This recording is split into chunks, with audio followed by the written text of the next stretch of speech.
Good morning. We are going to do Speedweeks 1999, and then we're going to get to the Goodies 300 race, which is the Busch race. Then do the Cup race, and then I'm going to continues to finish up a little bit of my races. NASCAR's Winston Cup drivers will be in competition for the first time this year in this invitation-only All-Star event. Well, I do old people stuff. Hi, everyone. I'm Greg Gumbel from above Victory Lane at Daytona International Speedway. Now, what do you get when you take the fastest drivers, all the pole winners from last season, and put them together in one 25-lap race? A shootout. And that's what last year's race was. Let's take you back 1 year to the Busch shootout. Jeff Gordon in the number 24 car, the Winston Cup champion, in the lead early on, but this race was not without its mishaps. That's Ward Burton hitting the wall on lap 22. Then in lap 24, Bobby Labonte and Joe Nemechek touched, brought out another caution flag. Then the restart. With 1 lap to go, Jeff Gordon had transmission problems on that restart, and he just wasn't a factor. When it came to the finish line, the sprint to the finish was won by Rusty Wallace. And Wallace, victorious then, hopes to be victorious again here this afternoon. Joining me now in his 35th year, 35 years here in Daytona, is Ken Squire. Is this race important, Ken? Oh, you bet it is. This is the skirmish, Greg, that really gives you an idea about what we can expect when we get down to the big battle of the Great American Race, 41st Annual Daytona 500 next Sunday. This is the first time we've really seen most of these cars in race trim. Up until now, it's been a couple of months getting ready for 2 laps yesterday to decide who is going to be on the pole. Now they're ready to go for it. And this race has a lot of money. $500,000, pays $100,000 to win for about 15 minutes work. It's a little different than some races you see. There's a period here for a pit stop between laps 10 and 12. The cautions, they do not count. Those are technical laps. So it's all race, pure race here, and you're going to see these guys go for it from top to bottom in this event. 14 that qualified by being the fastest qualifiers last year at Winston Cup events, and we just completed a consolation round that was a beauty on this racetrack. The 15 drivers from second round qualifying got after it, and we had Jeff Bodine bring them down with Robert Presley alongside in that blue car. He was to be a factor for the entire 25 laps, 62.5 miles. But there's the guy, Mike Skinner, busting through on the bottom of the racetrack, going into first place. The automatic pit stop at lap 10. And you see the 2 principals off pit road. You talk about being tight together. You couldn't tie these guys any tighter together as they came down. They weren't going to give up first spot. 19th lap didn't count. A little bit of debris on the track set up the finish. And as they came to the line, it was Skinner first, Presley second. That yellow car from 13th spot. Young Steve Park is back, but it was Mike Skinner successful out here in the Consi, and he moved to the last spot in this 25 lap, 62.5 mile go that we're just about ready for. I believe early on you said, watch Mike Skinner, keep an eye on him.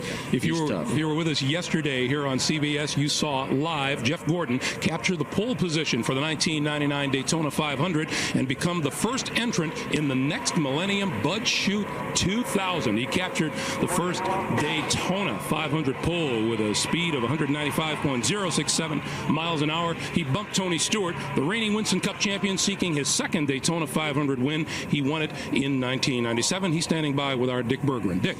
Thanks, Greg. Jeff Gordon has run this event 5 times. He's won it twice. Jeff, what will it take to win this race today? Well, it's going to take a fast race car, which we have, but getting into position, I pretty much knew that Skinner had a fast race car, and he did a great job in that last race. I think it's going to be tough in this one too, but there's a whole lot of other guys that we got to think about. But I'm just gonna see how this line shakes out. I think I can do more if I get in the inside lane and make some more moves that way. But my guys have given me a really fast race car. It's just what I can do with it and how good of a pit stop we have. Good luck today, Jeff. Terrell Shaheen. Rusty Wallace drew the #1 starting slot for today's race, but a miscommunication led to him missing driver introductions. That means that once the field gets rolling, Rusty's going to have to go from the big front of the field to the very back of the field. Crew Chief Robin Pemberton is here along with Todd Parrott, crew chief for Dale Jarrett, who is also at the back of the field. We're going to see if we can find out if there's a possibility maybe these two teams are hooking up for a drafting situation where Rusty can pull his way back up to the front of the field. Let's find out here. Rusty, you going to try to work with Dale Jarrett to come back up? Yeah, I'm going to work with everybody I can. I just made a major mistake, and I apologize to everybody, but hey, stuff like that happens, and I started 13th, I think, last year, won this thing. We're going to have a good pit stop, and this thing's running good, so learn from my mistakes. Greg, remember, this is the same car that Rusty won the race with last year. If he can pull it off again today and become only the third man in shootout history to win it back-to-back. Ralph, thank you. We'll take a time out here. More to come from the Bud Shootout when we come back to Daytona International Speedway in just a moment. Welcome back to Daytona, Florida. We told you it was a beautiful day here in the state of Florida. Take a look at just how beautiful it is. The forecast is for a sunny day. The temperature right now is 67 degrees. Not much wind to talk about. The track temperature at 92 degrees. That'll go up a little. The car temperature is right now 89 degrees. That figures to go up a lot. Speaking of going up, let's go way upstairs to the gentleman who will call the race. Here's Mike Joy. Mike. Thanks, Greg. We welcome you to Daytona. Now, you and Ken have described this as a shootout or a skirmish. Those are controlled exercises. This is a street fight. It's a brawl. And let me ask our CBS race strategist, two-time Winston Cup champion Ned Jarrett, just how do you win this thing? Well, certainly you don't wait. You don't have any strategy. You don't wait for the field to sort itself out or to see what other drivers might have. You got to, when you see an opening, you got to go for it. It's flat out from the start to finish. Sort of like a Saturday night race at a local short track. Yes, and just about as long, only 25 laps. Let's bring in the 81 winner of the Busch Clash. 10 years ago, a very emotional Daytona 500 victory for Darrell Waltrip. And today, if you're out there in the midst of that pack, you know you can go. You can run faster than you can in the middle. But how do you get to the front? Well, the whole thing is, Mike, this is like the worst airplane ride you've ever been on. Folks, you're bouncing, you're getting buffed around, and all you can do is reach up, pull those seat belts real tight, and hang on. Forrest, where do you want to be? Well, conventional wisdom says you want to be out front. Quite frankly, I never went for conventional wisdom. I believe I'd make my move before that last lap because it just never works. So shake up the field, make a move early, and get out front. All right, we'll see if that strategy pays off. Let's go trackside for the command. To get the Bud Shootout at Daytona underway, once again, please welcome the Grand Marshal of the Bud Shootout at Daytona, John Mercer. Drivers, start your engines.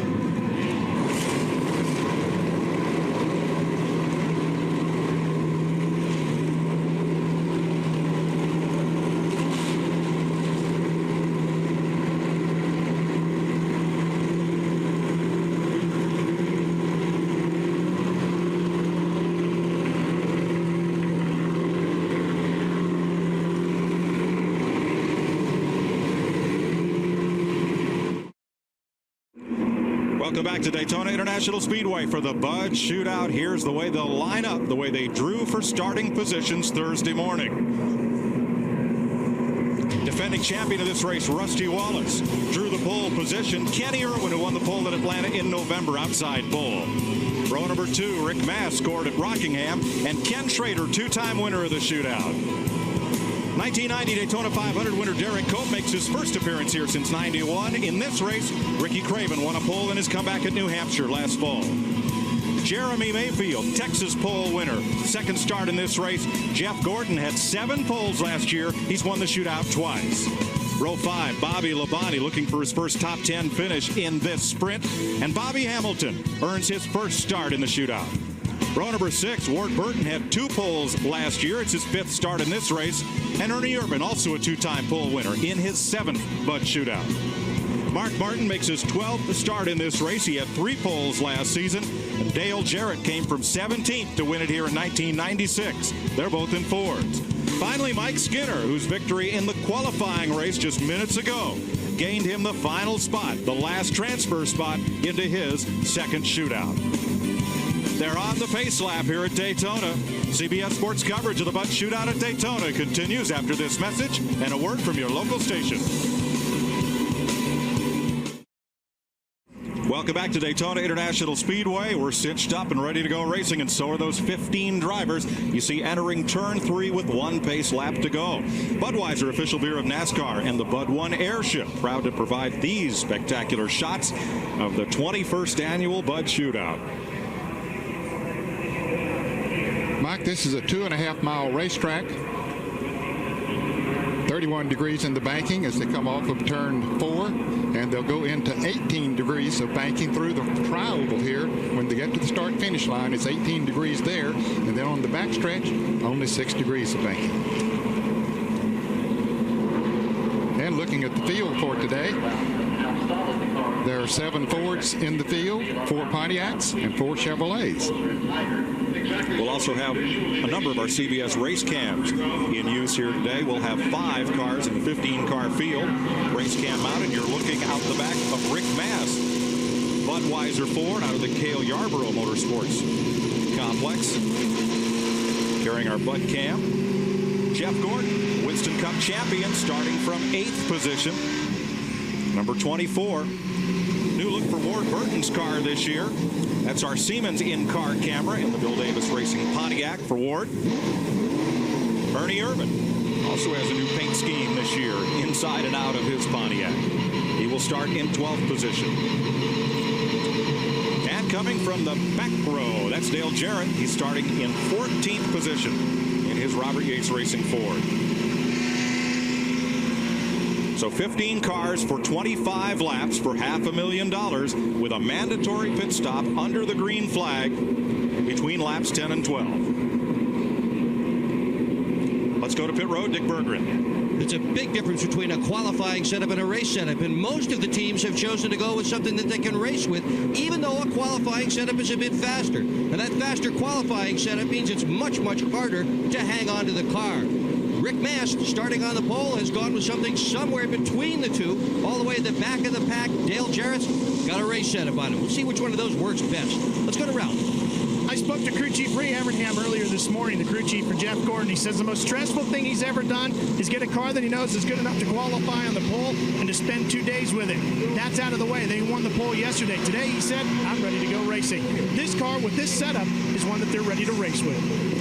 One of the unique aspects of this race is there are no points to count. The Pointer sisters are not in this field. This is a go for it, take the money to the bank kind of race. Yeah, and it really is. It's the first time these guys have been in competition against each other since last November.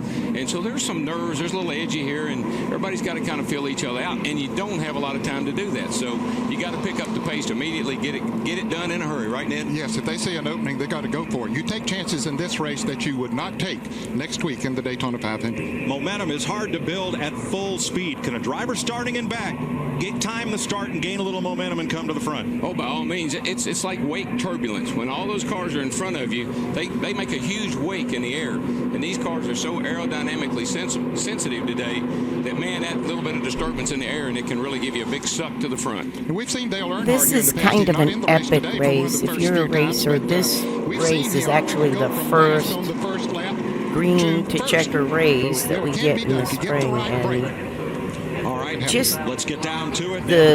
even those pace laps leading up to this, and then the green flag's thrown and this starts. Coming up through the gears, 15 cars strong for $500,000 green flag. Hard to explain, but it's pretty amazing. And if you ever get to go to Daytona, it's pretty amazing.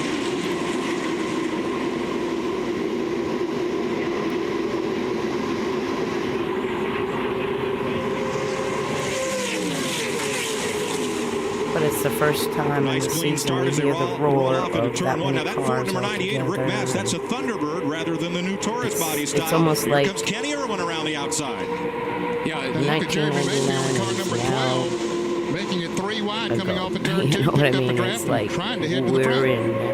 There's a lot of guys that think that Thunderbird might be a little bit slicker in the wind. So that's why some of them continue to run that car. 3 wide in the middle of the east banking, turns 3 and 4, and that center car gets squeezed like a hot dog out of the bun to the back. But there's no substitute. We talk about aero and springs and all this. There's no substitute for horsepower here. That makes a big, big difference. And that car that just took the lead, the 28 of Kenny Irwin, has some of the horsepower. Robert Yates engines, one of the best. Yeah, they are. And I hear the big numbers in those engines to be as restricted cars last year, but the car is blue this season, or rather for just this Busch shootout. On the inside lane, number 98 is Rick Math, number 12, Jeremy Mayfield. Math's got a good run off of turn 2 and just shot right back up the side of her. Yeah, now, folks, this might look like they're having fun. You might think this is what racing's all about. I'm telling you right now, you're sitting there on the edge of your seat holding on for all you got. Looks like the world's fastest pace lap as they come off turn number 4. Fast at the point, and here's Mayfield on the bottom. He's drawn even with Kenny Irwin for second. Well, he's got a good helper there, Bobby Labonte right there with him, and that's a good push, but they're doing some moving back there behind them. Boy, Gordon, look at him making it 3 wide going into the turn. That's what Ned was talking about, Mike. You've got to, when there's an opening, you got to take it, even though it might be with left wheels on the apron. You got to do it. In the Daytona 500, Jeff Gordon would not have made that move. Oh, no. Here he goes again to the inside of Bobby Labonte. 3 wide, middle of the backstretch, and he moves up toward Mayfield. Now they're 4 wide right there. Oh, gosh, they are. And that usually doesn't work very good. Look at that 31 car. Mike Skinner has come from last on the grid right up into the thick of the lead battle. Well, it's easy to explain for him. His heart rate is back down where it should be because he's had a little practice. These other guys just got started. 3 by 3, mid-pack coming down through the tri-oval. Squeeze play on Bobby Labonte. He's right in the middle of those 2 conga lines either side. Remember I was talking about worst airplane ride you've been on? That's the 3 seats right there, and you're the middle You're the middle seat. And the guys beside you beating you to death. Now Mark Martin's trying to work with him, and that number 6 car now to the inside with Martin. Rusty Wallace is his drafting partner. Riding with Ernie Irvin. Right behind Jeff Gordon.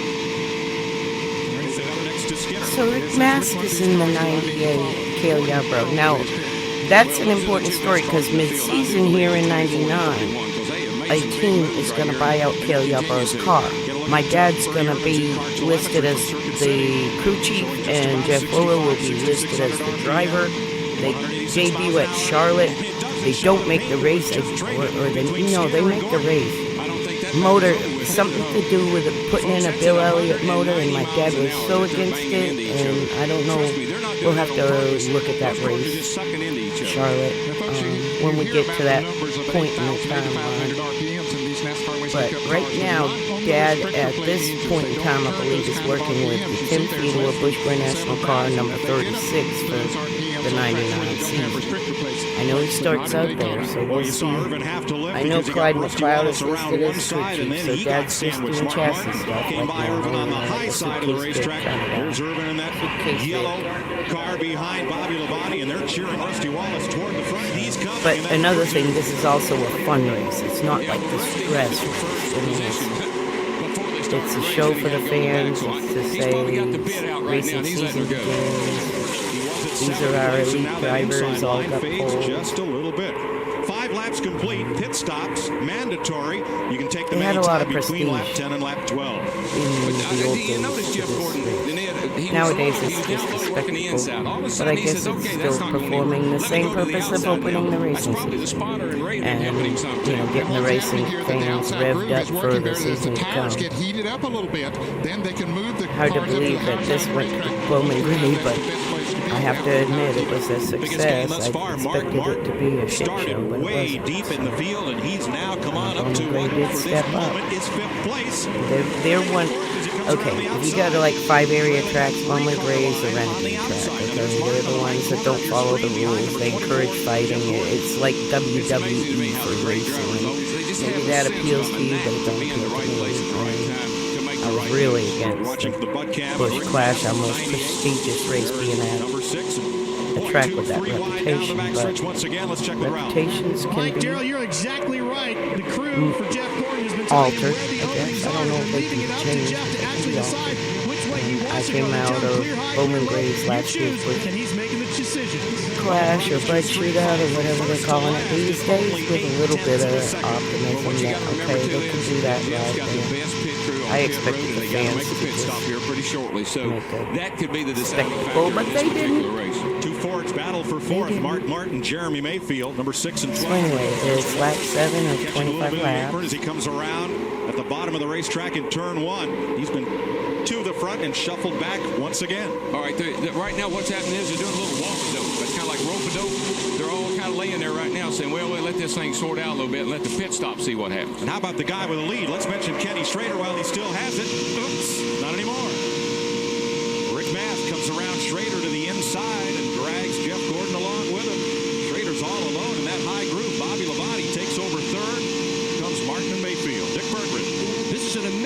run by Rick Mast in the lead right now. In December, this team didn't even exist. They lost their sponsor. The employees, other than in the engine shop, all left. There's only one guy on this team who's left over from 1998. And look at this. He's out front with an old-style Thunderbird. An amazing run.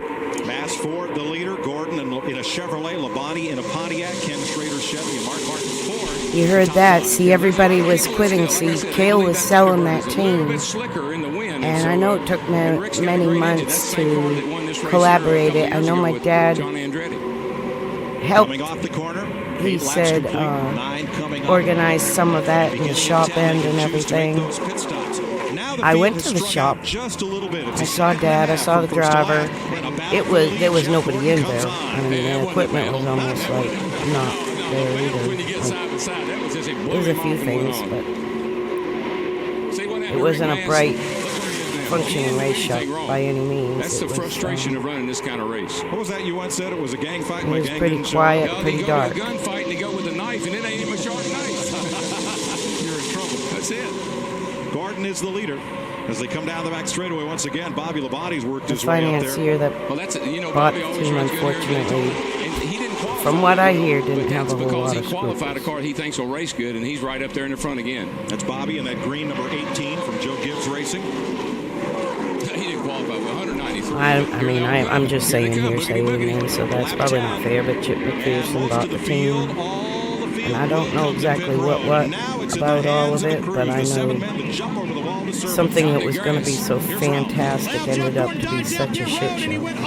It was such a situation that it caused my dad to quit racing. He had said enough. Sold everything in North Carolina and moved south to Daytona. Seriously, that whole McPherson deal did my dad in, like, screw this. This is not the NASCAR sport I grew up in. So just take that with a grain of salt for someone like us who Dad bought his first race car in 1957 and 2000.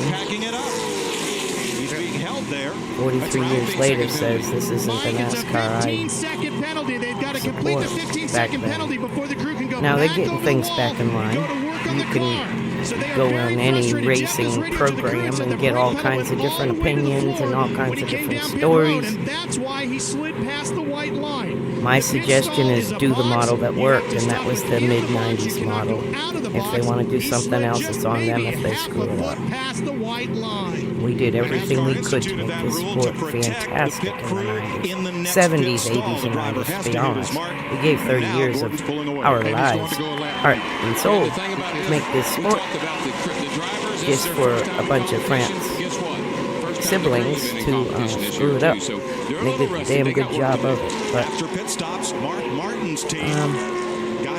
there's a whole lot of reasons they didn't open them books with these lawsuits last week. Just put it that way. If they would have gone to court, they'd have to open the books. So they knew they were settling out the day it was filed. Is 7th, Kenny Schrader 8th, Rick Mast is 9th, and Ward Burton 10th. Then it's Bobby Hamilton, Ricky Craven, Derek Koch, and Ernie Irvin. Then Jeff Gordon a lap back. Has anybody ever won the qualifier in the Busch shootout? I'm not sure, but I think they're going to today. It could very well happen. Skinner's got a fast car, and like I say, he's already got 25 laps. He knows what he can do. Last year was the first time they ran a qualifying race for the second round qualifiers. And Jimmy Spencer won that race and finished 4th in the Busch shootout. Yeah. Well, now the field has broken apart, and the 4 drivers in that front pack can thank their pit crews. Starting with Mark Martin, Jimmy Fennick is his crew chief. Let's check back with Ralph. Mike, I'm with crew chief Ray Evernham. Ray, what happened to the car? Did the brake pedal go all the way to the floor? I don't know. The wheels were locked up when it went by us, so just overshot, and then we just didn't get it back in the pits and got a 1-lap penalty. Just one of them deals. All right, Ray, thank you. These guys have a lot of trouble in special races. He ran out of gas in the Winston, and last year here in this race he had trouble with the gearbox, and now this. Well, the fellows that earn the respect of Mark Martin getting to the front include Jimmy Fennick, Sean Parker, Robert Benfield, Dennis Ritchie, Darrell Morrow on that pit stop, and Mike Eric, the Jackman. Here is Jeff Gordon coming into his pit. Crew over the wall going to work, and you can see the nose of that car is over the line. NASCAR inspectors trying to motion him back before they start work. If he'll push that car back, if the crew would stop and push it back, there's no penalty. But he didn't do it. They made the change, and then that's when the penalty incurs. Jeff Gordon has taken one slow lap, and he's headed for the garage. Yeah, he's out. There's no way that he could win this race, and so might as well just park him. Yeah, there's not enough debris in all these cars to get enough caution to get him back in this race. The only thing that he would have accomplished would have been to learn something about his chassis setup if he would have been back out there running with the leaders, but he didn't want to get back out there and possibly mess up the race. No, and he had already taken the lead. I think he knew he had a pretty good car. Now let's point out that most of these drivers are not using the same car they'll run in the Daytona 500. You see Jeff Gordon unhooking the belts in the window net, and he will climb out and be credited with 15th place. Jeremy Mayfield, number 12, with Bobby Labonte. Wow. Makes a run on the bottom at Mark Martin's lead position. Wow. He looked in his rearview mirror, and I'm sure that his team told him on the radio that Rusty is coming. Dale Jarrett was drafting with Rusty. They were pretty far back, a second or so back. After they came out of the pits, they have run the lead pack down, had a lot of momentum, said pull into that inside lane. They're coming, guys. They'll give you a push. And the importance is those 2 and 12 cars aren't just painted alike. They are teammates out of the same shop, and they will find each other on the racetrack and work together. Jeremy told us yesterday, I'm looking for Rusty. He's looking for me. Well, it's working, I can tell you that. And that was something that everybody was concerned about in this race, was that they would get hooked up and work together. Here comes Mike Skinner back on the outside of that blue and yellow number 31 from Richard Childress Racing. Well, this is no-no right here. When you get 2 cars running side by side, it just slows you down and pulls everybody behind you up to you, but the guys in front of you are just driving off. He's got some help from Kenny Schrader, also in a Chevy. Now drops low in front of the number 2 of Rusty Wallace. Let's go trackside with Greg Gumbel. Thank you. Greg Gumbel here above Victory Lane with Bill Elliott, who just ran in the race preceding this, the second round qualifiers.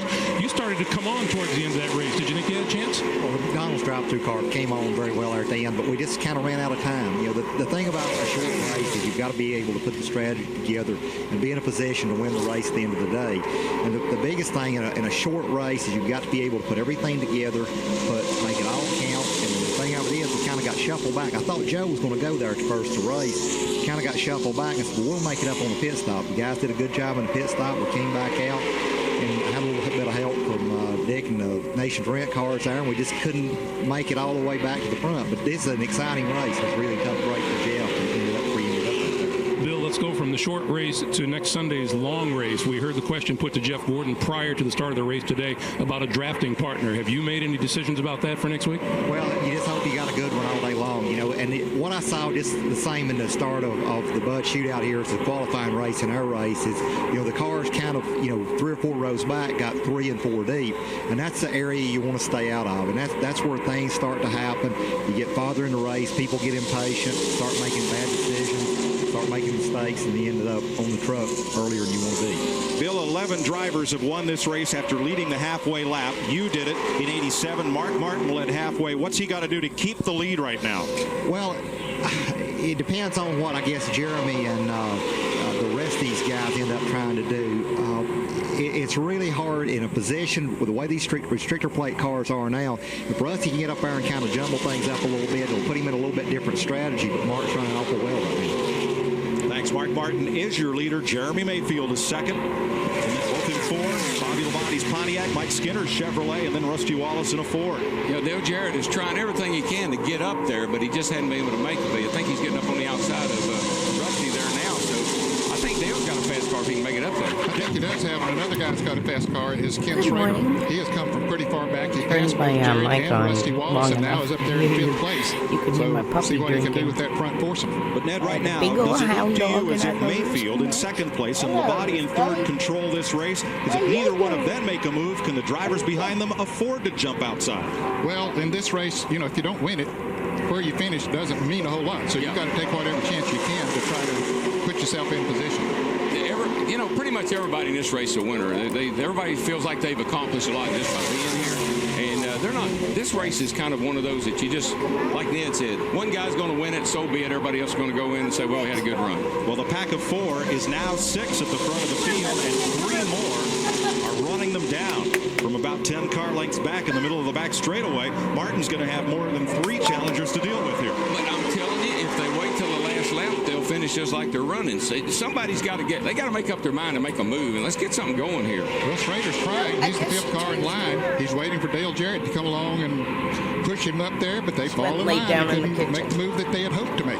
And you can catch these cats. I mean, you can run up on them like, man, I got 100 more horsepower than anybody. But when you pull out, you Here they go. stops. Down to the inside. Bobby Labonte, the green car. He's got help from Mike Skinner. But Jeremy Mayfield closed the gap. Yeah. Mark Martin has raced here in Winston Cup, in the International Racing Champions, in Grand National, in the qualifying races. Usually loves getting up on the bed. She's huge. She's 80 pounds. Oh, I think if you asked Mark before this race started, can you win this race, he'd have said, I don't think so. I just want to have a good run. I mean, this is very impressive for Mark to be out front. He doesn't like Daytona and Talladega. Here comes Schrader down to the inside. Kenny Schrader, two-time Clash winner. He sat on the pole here. Was 3rd in qualifying yesterday with one of the faster Chevrolets here. But he needs some help. Yeah, he's not going to go anywhere right there. He's got to get Dale Jarrett's got to get up there and push him, or Skinner won. All he's going to do is just aggravate people. 4 laps to go. But I give him The credit. animals are not. All the animals haven't gone away yet. Watching from Dale Jarrett's car, Mike Skinner just ahead. So close to the front of the field. She normally doesn't. She'll chase a rabbit though. Or bird. And yet so far. Oh, this is like fishing, man. You got it on the hook, you get it right up the boat, and it falls out. The only thing she's ever It's aggravating because you know if you can just get in front, you can stay there. Strangest thing ever was a rabbit.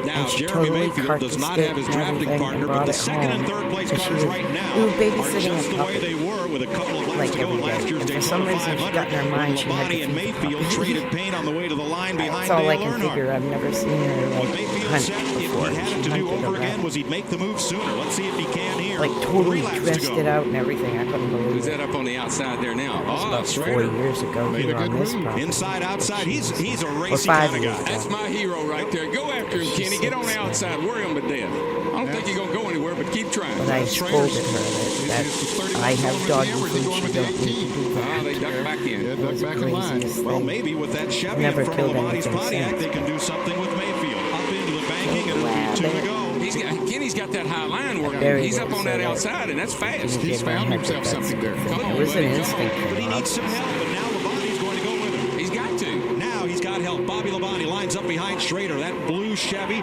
squeaks into 2nd, and Labonte almost got elbowed into the wall. Here he comes around Mayfield. This is Ralph Shaheen. Mike, 2 to this is the go. first chassis Andy Petrie Racing ever built, and Kenny Schrader loves it so That much Bud he car, didn't that make any changes 98 to the there car with at all Kelly since it Yarbrough's came off the truck. team, like In I fact, he said, didn't Dad's even going to be practice very this car involved in that. yesterday Good in the final morning, how are session. you? However, we're hearing that it is leaking a little oil out of the back. Mike Skinner has already radioed in and complained about it. So who goes with Kenny Schrader? He's going to have to decide if he wants to follow Do we the call oil you or not. R Lap too and a half to fast? go. No good deed went unpunished. Bobby Labonte helped Schrader up around Mayfield, and look at Labonte. He's now leading the 2nd pack. But I saw him come from 8th place on the last lap of the night T race too here back in fast. October, and almost won the My Super Bowl. eyes I wouldn't listen count to him that. totally out. That thing gets up goes on that last lap. Good morning to you, too. This is lap to go. Mark Martin. 1 lap to go. Mark Martin. This is 98 Busch Clash. Well, Bud He's shootout. going to be a factor. I saw him do this very same thing the last lap of the race here. He finished 2nd to Gordon, but he And they came had in mentioned on that the hard. 98 Rick Mast was driving. The team had all vacated it but one Dale person. Earnhardt did it. Neil bought it twice, and Rusty Wallace in 98 with a last lap pass. And Dad will be Has a mile involved to go in to the try to shop overhaul end the number of 6 of Mark Martin. the Chip McPherson deal that will go together by Charlotte. I don't know I'm where not he's sure going if to it's go. I May or don't have a October. clue. I think Mark's One got of him them blocked out. I think he can block him out I and get him back to the recall. line. Was their first Tries to race. close on Schrader, give him a little aerodynamic shove. Schrader to the inside. Mark Martin brings it down. Mark Martin with his first Daytona victory, winning the Busch shootout. Well, that's good. That's great, Mark. Good job, buddy. Mark Martin wins this one. Well, that maybe told us something. You get out front, I'm on a that's the place different to be. You playlist get than out I'm top of the used show, That's to. where you wanted to be. Yeah, dadgummit, it works every time. I wish it didn't because you might, you Kenny credit. He tried every way he could to break up that strategy, but just out front's where you got to be. Well, February in Daytona starts the same way it left off last year when Dale Earnhardt held the ball off on the final lap. Here's Dick Berggren. With Jimmy Fennick, and he has just high-fived this entire crew. Well, finally, you guys win a race at Daytona. I'll tell you, this Valvoline team worked hard all winter long on our plate program, and I think we got a little bit better now. And all the people up in Livonia and Mooresville, all the motor guys, we want to thank them too. How much you got for them next Sunday? Well, I don't know. Hopefully our other car's going to be a little bit better. A better car for the Daytona 500. That ought to be something, Mike. Yeah, you did. Thanks, Dick. Four drivers have gone on to win the Daytona 500 the same year they won the shootout. We'll be right back to Daytona. Nephew now, Mike. He does very well. He's coming up very well. Doing really, really good. His best previous finish was a second in 1991. You can no longer say that about Mark what I Martin, who see in turns the up the early winner today stuff, with an average speed Mike of is real 181.745 miles an hour. He started back in the pack. I watch the 13th. Stafford every He night, led 16 every Friday of the there. 25 laps. There were The 5 SK leaders, race 6 and lead changes, and SK all lights. congratulations to I Mark follow Martin, the the winner Megan of the Busch Fuller shootout. team. Let's go to Victory Lane and Ken Squire. Ken. The Martins are celebrating down here. Keep an Matt, eye your on the dad was one great, because her wasn't he? brother. Yeah, you bet your life. And here he is, ladies and gentlemen. Let's get him out of this race car. My dad helped work on After that little boy's all this go-kart effort, when he wasn't a little 12 boy anymore. times he's Or come into his this event. legend He car or wins. something. He did something The for Busch Mark on shootout. Mark something. Martin has done it. Led 16 laps. After that stop on pit road, he was indomitable. Great run today. Finally got that monkey off your back. Man, I had a fast race car today. I tell you what, the pit stop was the deal. They got me out in front, and we had a fast enough car to stay there. I tell you what, it's really, really hard to get cars that will run that fast at Daytona with a restrictor plate. And it's a lot of horsepower by Jack Roush and all the people, and a lot of body work on this Taurus. And I just want to thank Valvoline and Cummins and Eagle One and all our supporters for everything that they've done. They've hung in here with us for 10, 12 years, and finally we've got a win. Of course, this isn't the major one, but this is the way to start Speedweeks. A great way for you to start. 15th Daytona 500 for you. This is your first checkered flag down here. This has got to give you a lift. Well, it feels good to win. I can't think of a better way to start a season. And I can see this these guys guy have just now, worked so I hard. can They let built a my lot of puppy horsepower. dog They built me some out. nice cars, and we can win these things if we got cars that are good enough, that'll run good enough. And we've got one this year. Maybe we'll have a crack This at it. is But I going look to forward go to into the Daytona interviews and all 500 of that, and then it'll jump into the I just appreciate all the work 125s. that's gone into Or this. the All of Busch us look forward to I'm watching your sorry. performance Cup next Sunday in qualifying. the Great American And then Race. the Jack Roush here, congratulating But I'm him. going Let's to go let Ralph this Shaheen. smiley hound We're dog here with out. Kenny Schrader, who comes home in This second. You smiley were hound dog. upstairs, but we heard you were having some problems with something I leaking got out of the back of the car. Did that hinder you? No, it was coming out behind me. Might have been messing up them other guys. But Gotta go let it this messes everybody up. It just monster slicks the out. track up. We ran it a little more in qualifying mode. She looks than, like a black than lab, you but would in she's 500 actually a It wasn't gonna Carolina go much longer, but it went long enough. Catahoula. Kenny cross. Schrader comes home in second She's like place. 3/4 Catahoula. Six I mean, lead changes Bloodhound in this race. Six and lead a changes. quarter That's the most since Catahoula. 1993. Pretty good show. The only Catahoula part Tale of is two little teams, if brindle you will. paws. Jeff Gordon's team seems like they But struggle she in has these kind so of much races. of Think the- about the Winston, like the Bloodhound that made the Mark Martin Bloodhound, excels in and these kind of races. so Think much about of his a lab. success in the IROC Man, she's series such a and hound winning dog. these special events like You're a this. hound dog. I'd have to put my money on old Mark right now. That was very impressive. And it sure looks like the She's place so to be is awesome. with your face She's to the wind 6 out years front. old now. Yes, it does. That You're has 6. not been the case in past Yep. years here at Daytona. She was Looking born back into my 5, hands. 10 years Actually, a ago when landlord you waited for that last had a lap dog to that make was a slingshot Bloodhound that's pass, like as we her, saw Cale huge. Yarborough do so And many she was- times. and people But ask now if she's that has pregnant, changed. and If you she's got a not. good car She's like been Mark fixed. Martin said he had, But he she's got out huge. front on the pit And stop and that's was how able her to stay there and mom's let him fight body it out was behind him. too. Let's check with Dick And Berggren. I guess the landlord Skinner, who you owned had a the great mom run did today. not Win have any 1-0, idea fourth that of the second one. she How was was it even out pregnant. Slick. And I heard a puppy cry in the middle of the night. I really wanted And it was another her one of brother them that was Remington born guns, first. but And I got to the it just wasn't cage. meant to be for us today. I And don't know I if we had a yelled set over- of tires I called that the air pressure went landlord's, funny on or whatever, but the car got extremely loose. room, and I in said, the first race, about 3 or 4 to Brandy's go, the car having got a little bit puppies. free, but it was still stuck right He on goes, the I bottom. wondered And if she this was race here pregnant. with I'm 10 to like, go, it was Jesus so loose I couldn't drive it, and it But just the it was next puppy unfortunate 'cause born we- was I my think we had the Stella. strongest, darn sure had strongest motor. Man, the The motor first run words good. I said to her There's And, a big you know, the girl car that was off looks the good. just like Everybody her did a mommy. great job. The pit stop Yeah. was awesome once again. Those You guys look are just hot. like her and mommy. my hat's off to them. My hat's off to Lowe's. I and called her Richard Little Childress Bear. Racing That was her Chevrolet. baby name, and now Tell you, she's Stella. it's When not she been was the day with we the wanted, kennel, but she it was could have been worse. Were you baby- working she by was yourself, Little or did Bear. you have any help out there today? Actually, She's Kenny and I awesome. worked together pretty good, and then She's my awesome. car got real loose. Okay, and I had to gotta check go up let a her little out. bit. She's being And patient. Kenny got around me, While and his I'm car was blowing bragging so much on her. oil out that Let me when I tried get to go out in of the behind him, it shoved the front wheels camera and then for a get minute. loose. And I will I be said, back. You know, I'm still we got a listening long in the week chat. ahead of us, so we don't need to wad this car up and finish a good note on a bad note. So we took what this place would give us today, and we'll come back Thursday and see what we can do in the 125. And then Sunday in the Daytona 500. Mike Joy? Well, the wheel-to-wheel portion of Speedweeks is underway with today's Busch Shootout. And on CBS, you'll see lots more here from Daytona. Saturday at noon Eastern Time, the Napa Auto Parts 300, Dale Earnhardt Jr. begins to defend his Grand National Championship. You'll see that live here on CBS. Followed by coverage of the Gatorade 125, the twin races that will set the field for the Daytona 500. That's Saturday at 2:30 Eastern Time.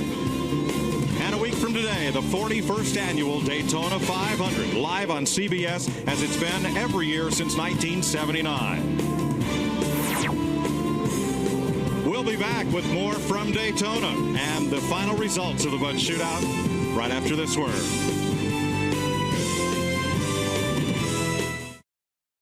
What a wild one to kick off Speedweeks. Ned, for the fourth year in a row, the winner in this race has started outside the top 10. Pretty neat. Which proves you can pass with restrictor plate racing, and Mark Martin come from 13th position.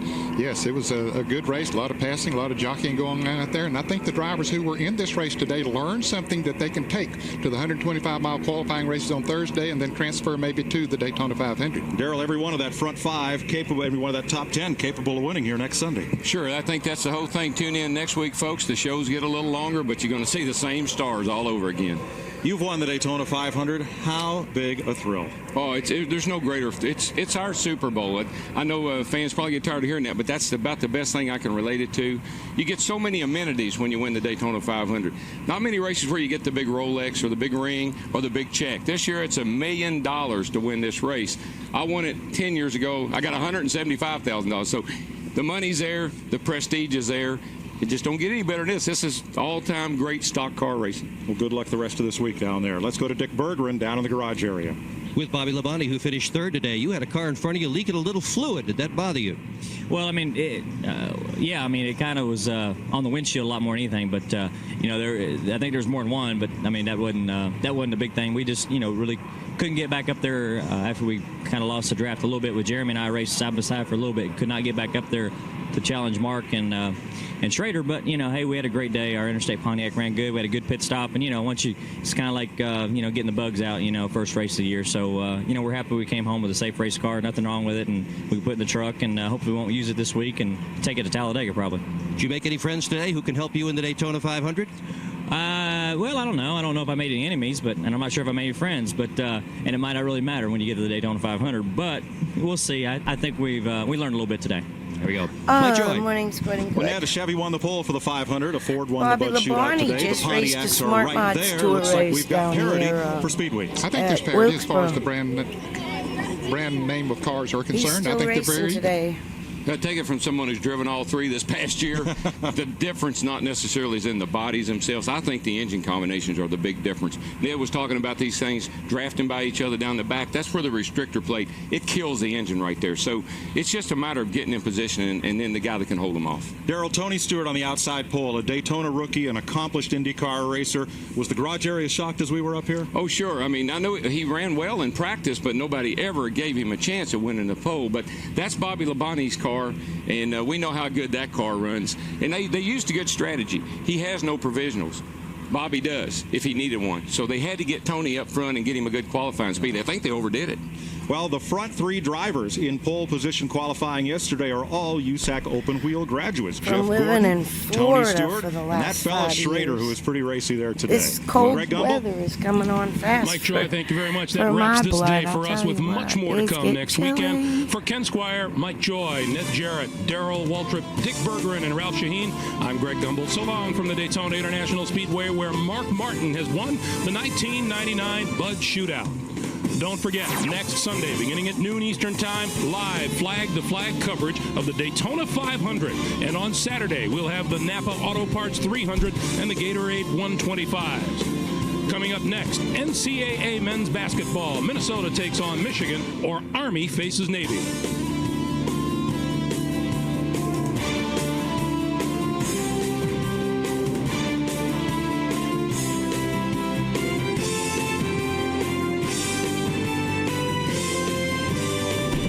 Look at how, We thank you for joining us, everyone. so much This has been a presentation of CBS TV Sports, time home all of a the sudden is Daytona competed 500. for, and I think the TV situation, if they can resolve that, that might help NASCAR a lot. I really feel like something's up there. When you look for champions, Something could be better. You look to CBS Sports. It seems like the TV requirements take precedent over the racing content. When I was a kid, I used to But that's dream of always being kind of king been a the hill. thing. Jeff Gordon reached NASCAR's peak last year. But today is the dawn of a new season. Becoming King of the Hill at Daytona, the dream of 58 drivers, all aspiring to sit atop the scoring pylon as pole sitter for next Sunday's Daytona 500. The boys will battle for the premier spot. They all long to be at the top of the list. Today, when all is said and done, I'm gunning to be on top. I'm gunning to be on top. But when the dust settles, Daytona's rich history has taught us no matter how many battle on the hill today, there will be only one king. That was my all-time favorite driver, was Richard.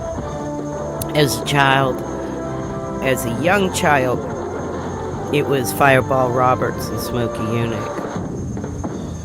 But when Fireball lost his life, I started following Richard. And to be honest, when I saw him for the first time in real life, once we moved south and started racing down here, to me it was like seeing God. I'm no joke. I mean, I was starstruck to see him for the first time in real life. For the 41st running of the great American race, the Daytona 500 live next Sunday on CBS. 58 of the world's finest stock car drivers are at the ready. They've been practicing, preparing, testing their cars all winter long for 2 laps, approximately 90 seconds on this 2.5-mile track. Jeremy Mayfield, will he be the driver that takes the pole? Will he be the surprise today? Rusty Wallace will be the second out. It's his 17th try to win the 500. Can he pull it off? And how about Jeff Gordon? 58 drew for position. He's third from the last to come onto the track.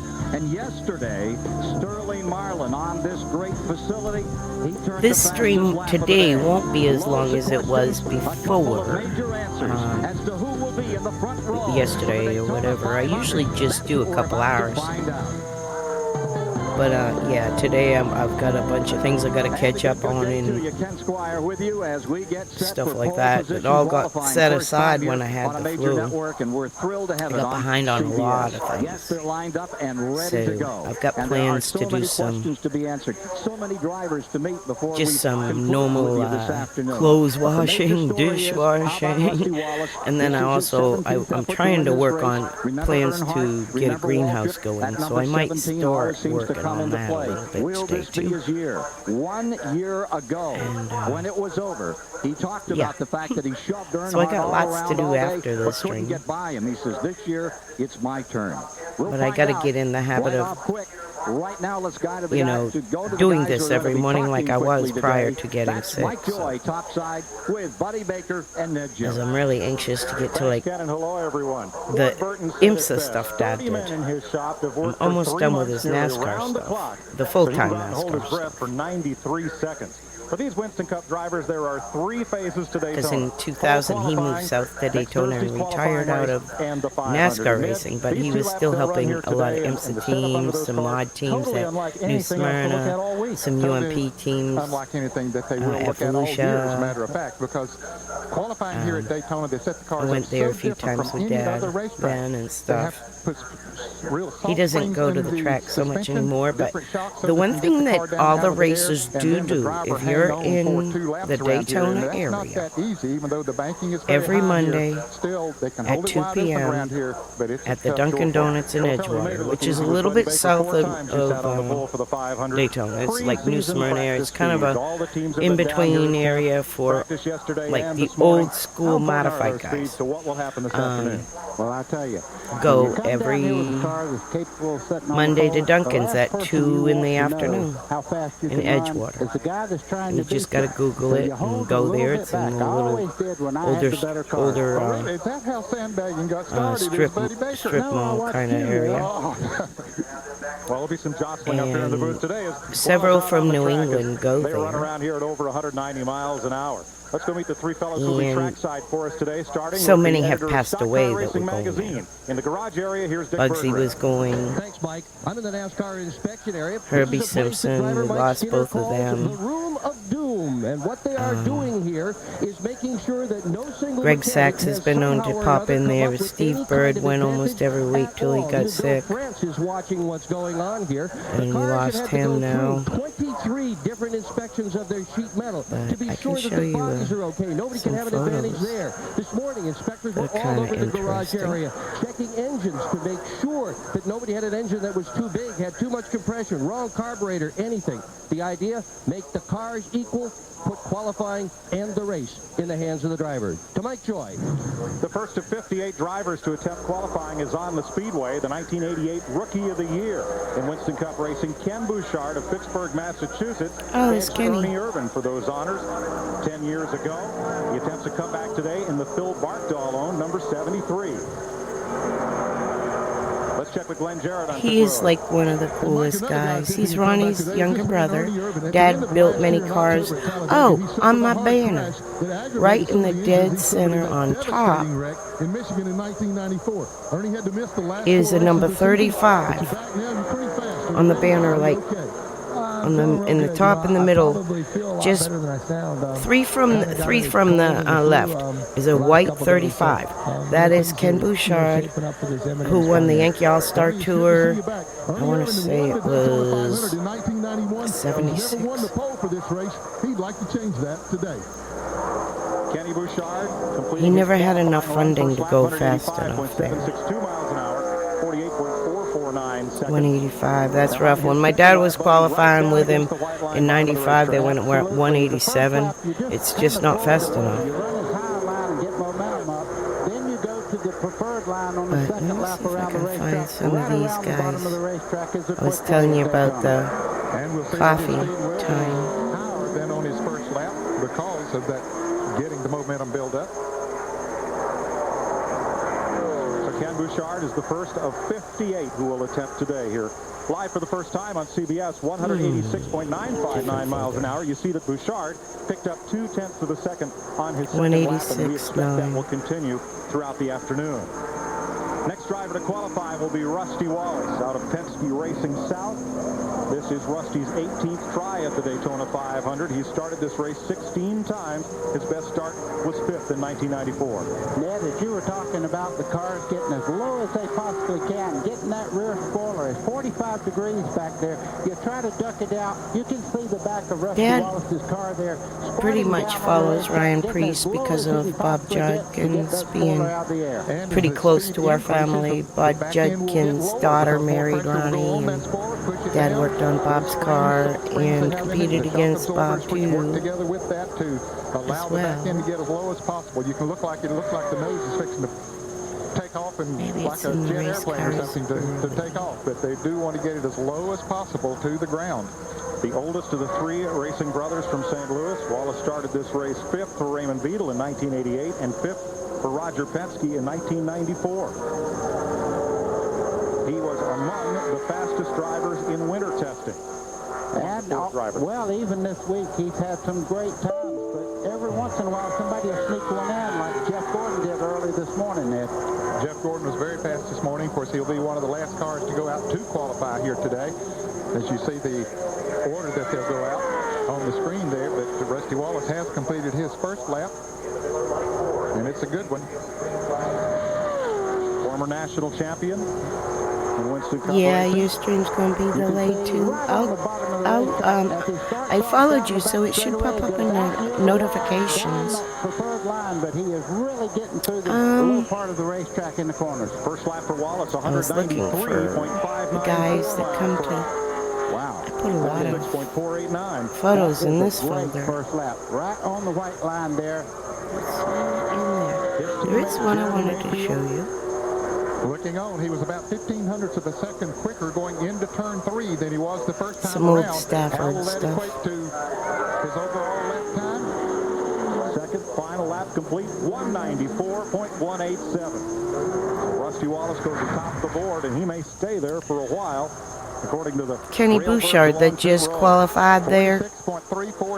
Here's a photo. Everybody got to drive this car, including Kenny. Next up will be one of what's going It to be says a great rookie Ronnie class on there, and Elliott Sadler see, comes out of the Busch Grand National Division. that says Ronnie. Now Ronnie got to drive it, but Kenny's drove it too. Who put 4 different drivers in Daytona. And Ronnie was running Cup then too. I believe this was 82 or 83. But that's Old Blue, man. Everybody got to drive Old Blue. Brothers here and had great runs. This race team is rock solid, and this guy right here, everybody says he has a great chance of being Rookie of the Year. Beautiful day here for qualifying. 75 degrees, moderate humidity, just a gentle breeze out of the southwest. And the track temperature half an hour ago was 93 degrees. It's gone up to 106. I see that option. I'm too spazzed to keep a schedule.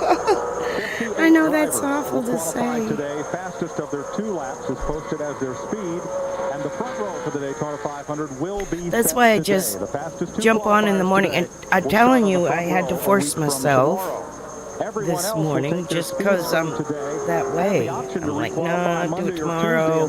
I have to fix my banner. Actually, I got up early. About 5 a.m. I started fixing my stream back to where it should be with the banner. The banner around my screen are pictures of race cars my dad worked on, or places I was at, or races I worked. But this mostly my dad's history there. I didn't put QVC or Lake up there. Those were my teams that I worked for, but I scored the 87 Bud in the bottom corner. That was Joe Nemechek's very first Cup car my dad built for him, and that was in 1993. And I scored that race last minute for Martha, because she had Bud representatives in, and John Nemechek's girlfriend usually scored, or their media guy scored. And I think the media guy had to, somebody was tied up that normally scores, had to entertain Bud representatives for that race, so I scored that car. So I can't be upset with that. Was that as good as you could go? Was that as perfect as your car could be? Yeah, it was scraping the ground in both corners and bumping the track, and that's the lowest she'd run, but it drove good. It wasn't nothing scary. You know, in the past, we've had cars that didn't drive very well, and I got to hand it to Gary Nelson in NASCAR for not messing with the rules from last year. Let us really fine-tune everything, get the cars better. Much, much better speedway for all competitors. Mike, this Penske team has really worked on that restrictor plate program the last couple of years. This just could be the year for Rusty. Thanks, Ralph. Elliott Sadler, 190.605 on his second lap, and here is Ernie Irvin. What Rusty just said there was pretty profound. 1991 for the Morgan McClure team. This is his second year with Nelson Bauer's team. and a new paint job. Ernie gets my award for most creative helmet graphics as duplicated on the nose of that Pontiac. The racetrack here is 2.5 miles long, 31 degrees banking in the corner, 18 degrees banking in the tri-oval, 6 degrees banking on straightaway. Bill Elliott, before the restrictor plate, set a track record here of 210 miles an hour plus. Here's a look at the entries for the Daytona 500, a total of 58 Figured of I'd them. come on screen just for a little bit. There Drink are my 28 coffee with Fords, y'all. 22 Chevrolets, and 8 Pontiacs. And here's one of those Pontiacs on the racetrack right now in Ernie Irvin. And he's been strong in test programs. Every time Ernie Irvin goes out, this car has been incredibly fast. First lap by for Ernie Irvin. It's a good lap. One not far from what Rusty ran on his first lap. 192.839 miles per hour. Now, most of these contenders have been picking up 15 to 18 100ths of a second on their second lap. Well, look how low the back end of that car was as it came off of turn 2.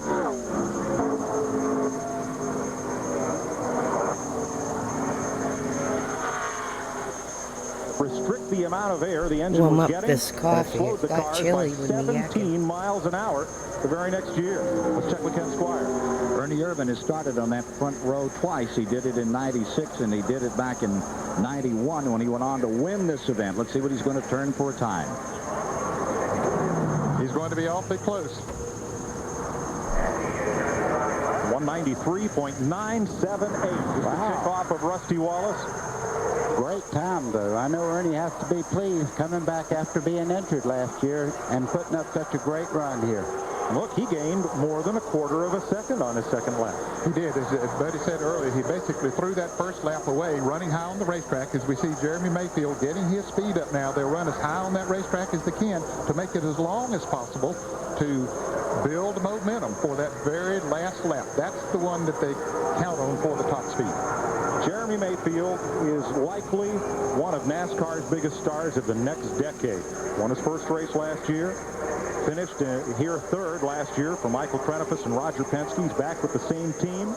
This will be his 6th Daytona 500. We'll have 4 segments that we'll be clocking throughout the day here around Daytona. Here's Mayfield coming into the start of segment 1, which begins at the start-finish line and takes you down the 1,200-foot short chute to the entrance of turn 1, the west banking of the Speedway. That'll be our first split time. Up here in the banking of turns 1 and 2, the west banking will be our second interval speed through that part of the race course. Oh yeah, they were great paints. Foot backstretch in segment 4, the east banking, turns 3 and 4. So you see Mayfield gaining speed as he comes along. Exactly. Going into 1, he hadn't got his momentum up yet. Went into the 190 and picked up to 191 coming off turn 2.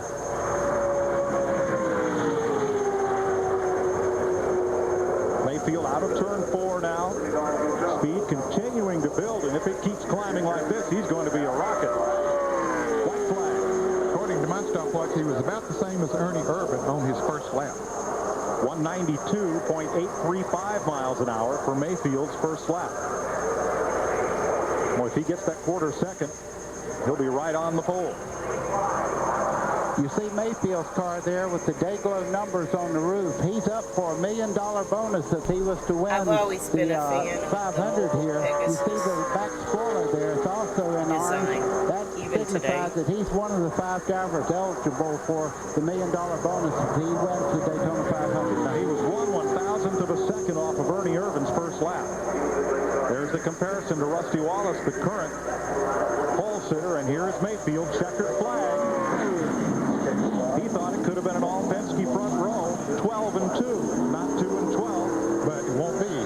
Nope, 193.765 miles per hour sets Jeremy Mayfield third behind Rusty Wallace and Ernie Irvin. That was still a very good qualifying effort. Good run for Jeremy Mayfield. Coming up for Daytona 500 pole qualifying, Joe Nemechek, Jeff Burton, Gary Bradbury, Michael Waltrip, Sterling Marlin, and Robert Presley among the next drivers to run. As Jeremy Mayfield coasts back to the garage area. CBS Sports presents the Daytona 500 pole qualifying. Sponsored by Ford Expedition. The only way to get there. Ford Expedition. Lap 192.728 miles an hour. He picks up almost a full mile an hour. And the Felix Sabates Chevy, 193.628 will place him fourth in the order right now. You can see a little liquid coming out of the back of the car there. They run these cars extremely hot here on qualifying because they tape the front of the car up, and you can see the water spewing out. No problem, though. It'll be dry before the next car gets there. You can see there 46.481 seconds on his second lap, which is very, very close to the times that Ernie Irvan and Jeremy Mayfield turned in. I guess air going through that radiator would slow the car down. They tape the nose up for aerodynamic purposes and start with cold water in there. Absolutely. You're close to 260 degrees on the water temperature after 2 laps here. Jeff Burton from South Boston, Virginia, one of a number of brother acts in this Daytona 500 field. His brother Ward is here as well. Driving for Jack Roush in the number 99 Ford, and he goes on the clock under the green flag. Now, the fastest first lap so far, Rusty Wallace at 46.489 seconds. Ernie Irvan was 0.2 off of that, and Jeremy Mayfield was just 1,000th of a second off of Rusty Wallace. So on the clock, Jeff Burton, who also came out of the Busch Grand National Series, had a lot of success there and won his first Winston Cup race last year.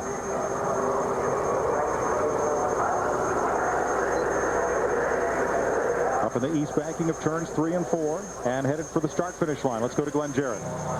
You know, guys, another one of the favorites for the pole today has to be this man, Sterling Marlin. He was quickest yesterday. He ran a 46.393 yesterday afternoon. They're a little bit quicker than that today, Sterling. Can you go that fast? Well, we hope so. We kind of, we had a couple things held back and put the thin oil in it. That's worth 6 horsepower. So just cross your fingers and hope you can. But it just depends on which plate you got to fix the service station. Or it got stamped, that's what you're going to do. But Joe run a 48, and our car's been about 2/10 quicker than his. Maybe put us about a 28 to 32, we hope. Wow, that's a great prediction. Here's Ralph Shaheen. Well, Glenn, early in the wintertime, everybody thought that maybe Bobby Labonte would be the fastest Pontiac, but a 193.9, Ernie Irvan, you look like you're going to have the fastest Pontiac. Are you happy with that? Well, we're real happy with it. We have to thank M&M Mars and plus the Hendricks Motor Program. They've really stepped that program up, and again, probably we're not going to know who's on the pole until towards the end, and because Jeff's going to be awful fast. But right now, Mike, Ernie Irvan looking to be the guy in the Pontiac. Jeff Burton's first lap, 191.644, and he really stepped it up second time by 193.790 miles per hour. Jeff Burton is third fastest so far, behind Rusty Wallace and Ernie Irvan. Dale Earnhardt, last year's Daytona 500 winner, among those coming up as we continue with Daytona 500 pole qualifying. Dad has a good Earnhardt story. He built him some shocks at Charlotte. It was a race where he had to run the last chance qualifiers race. And so my dad built them shocks. He won that race and he finished top 10 or something in the feature or whatever. In the feature. In the big race, whatever they call them. Charlotte. I think it was a Busch side, okay? It was on the Busch side. And then Dale come in the trailer and asked if he could build him another set of shocks like that for his cup car. And my dad said, well, they'll just bolt on the cup car. And he says, no, I want another set. And so anyway, they put him on that car too. But yeah,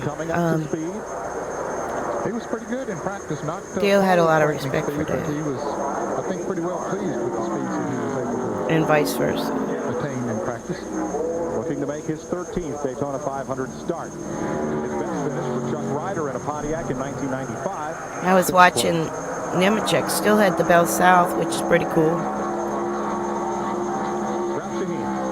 Well, Jeremy Mayfield, you thought you had a shot at the pole, but a 193.765 mile an hour lap is just a little shy of that. What happened? Well, it's a 10th shot. Dad won the championship in '92 in Busch Grand National with Joe Nemechek, so most of that team that was with him were some of the originals, like Mikey and Brian. Now, Brian might have already moved. He's going to move over with Stewart, be the gas man. The gas man's going to move to Stewart's car pretty much probably next season when Stewart moves to Cup. Just like last year, all the restricted plate races, Rusty and all, helped each other and always found each other during the race. Brian now we're starting Larson. to run together, and you'll see us together all day. To Dick Bergman. No, Jeremy's always been like really kind, pleasant guy, I guess. I mean, I never met. Well, put it this way. I flew on his plane with him and his wife, so I have met him, and I was very grateful for the seat. They had 7-seater King Air, and I got to fly to Talladega to score that race. And I was grateful they had a seat, and, my ex said, well, we live next door in the apartment building to Jeremy's team manager anyway. And so that's how it got connected. And they had an extra seat. And it was either I could ride with the van and for hours, or I could fly with Jeremy's plane. And I said, sure, I'll fly on Jeremy's plane. And Mike, this morning. And that was a really cool experience. He was very pleasant, very humble, very easygoing guy. Because if you relax your mouth, it'll beat the teeth right out of your chops. How are your choppers there after that ride? The choppers are okay right now. We've got a lot of cars left, and this is the closest I've been. In fact, I hope I run into him at a short track race soon here in the area, too, because I know he does some short track races. Be really cool. I know there's a couple hot rods back there yet that can get us. Help us. Sterling Marlin's out here getting ready for a ride, and he was quickest yesterday afternoon. You worried about him? Oh, absolutely. I'm worried about him. I'm worried about the 24 car, the 31 car. There's quite a few cars out there, so it's going to be nail-biting time. The cars have been, they're so close to qualifying, it's unreal. At that time. So tell us about it as you take this car down into the 31-degree back into the west end of the super speedway. Well, going into turn 1 right now, it's real rough on the bottom of the racetrack, and that's the line you want to take. You want to be right on the bottom like Sterling is. Very, very rough through there, especially with these qualifying setups. Then you start watching the tachometer, starts revving back up and reaching its peak speed going into the back straightaway turn number 3. Then it's a little not as rough in 3 as it is in turn 1 and 2. And right then, as you take your first lap, you're hoping that tachometer is going to be up where you want it. Are you surprised how tightly together they're running? I'm very surprised. I'm blown away about how tight the times are right now. It's very, very unusual. How rough is 4 these days? Turn 4 is not too bad on the exit. Turn 1 and 2 is the turn we fight most of the time now. Okay, here we come to complete lap number 1 on the 2-time winner of the Daytona 500, Sterling Marlin. I really liked Daytona when it was run what you brung to try to make this show. And yesterday afternoon, he was 60 cars show up to try to make the 500. I mean, cars, number 40, and that was great racing. Everybody had hope. Now it's just, you know, right now he's watching his tack. It's getting to the peak RPM. He's kind of anticlimactic. Telling himself, boy, I hope this thing's higher than it was in practice because he needs that to sit on the pole. And I know I was telling myself that, although I was a little off coming off the corners. I think it's because the car was bouncing around a little bit. By the end of the back straightaway, it's higher than it's been now. Wind helped you down the back stretch? I didn't feel the wind at all. It was pretty smooth out there. It really was. The temperatures are up right now, which doesn't help matters. Flat foot all the way around. Oh, yeah. You never lift a bit out there. You're on the gas the whole time. All right, let's see what Sterling Marlin has done in that second lap. And there you see the breakdown in the speeds around from the various traps on the track for Rusty Wallace. Great lap for Wallace, and we're waiting on Sterling Marlin. See what he's registered out here as he makes his attack on this track. I think that was it. 193.657 is not going to do it. Rusty Wallace is still on the pole, but there's plenty more to come here at Daytona. So stay with us. Hey, Rusty, you think it's going to stay up there? I'm not making any predictions. We'll be back in a moment.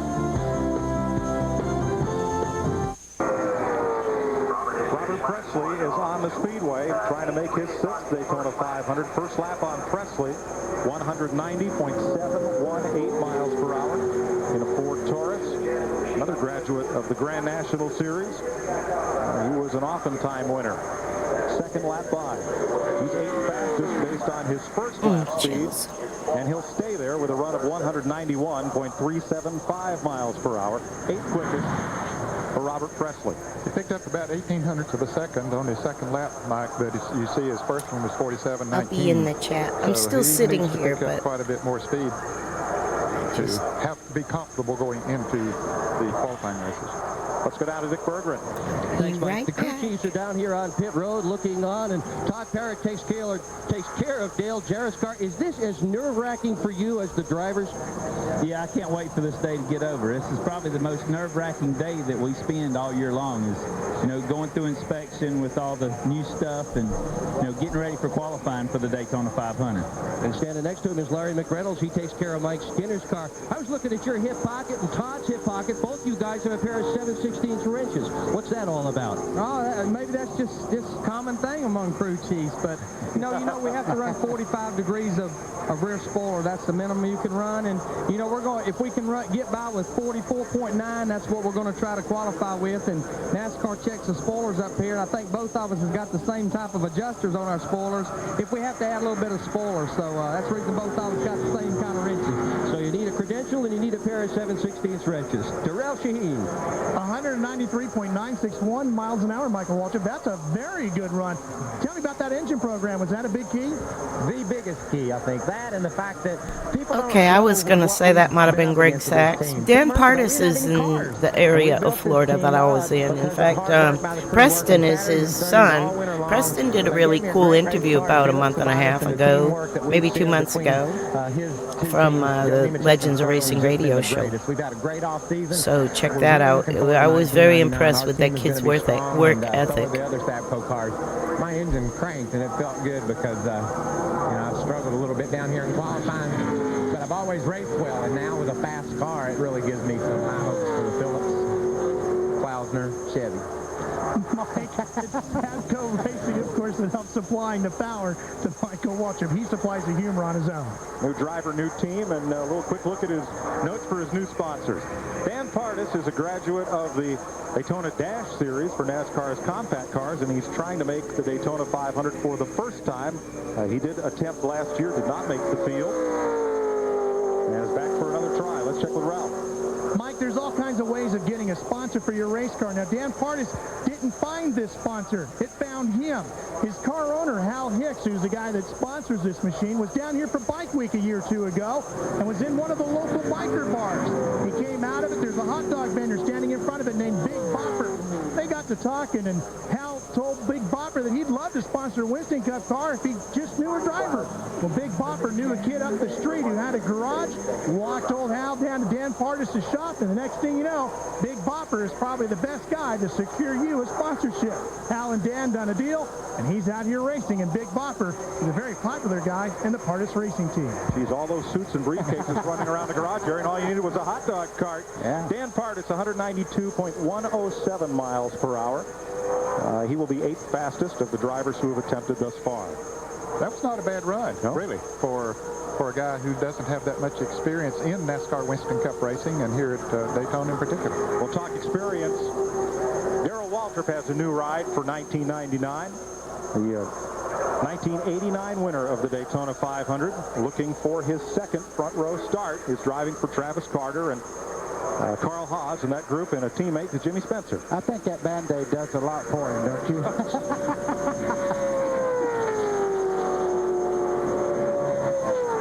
He comes into the 1999 season pumped up. He feels that he's got a new lease on life as far as his career is concerned. Celebrated his birthday, yesterday or day before yesterday. Last year was a tough year for Darrell Waltrip. He had his own team, ended up selling it, got into a situation that wasn't good. Ended up having to take that Champions Provisional in 20 of the 32 races. They've revised that rule this year, and Waltrip thinks he can race his way to the front with the team and the equipment that he has this year. Here's Ralph. Well, Jack Roush has 5 cars getting ready to run for the Daytona 500. You've already had one qualifying, Jeff Burton, but your Speedway programs have been a little bit off. What do you think? Have you fixed that problem? Are you ready to go this year?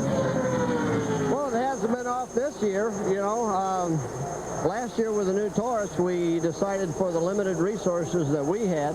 People say we have unlimited resources, but we don't. They're limited like everybody else's.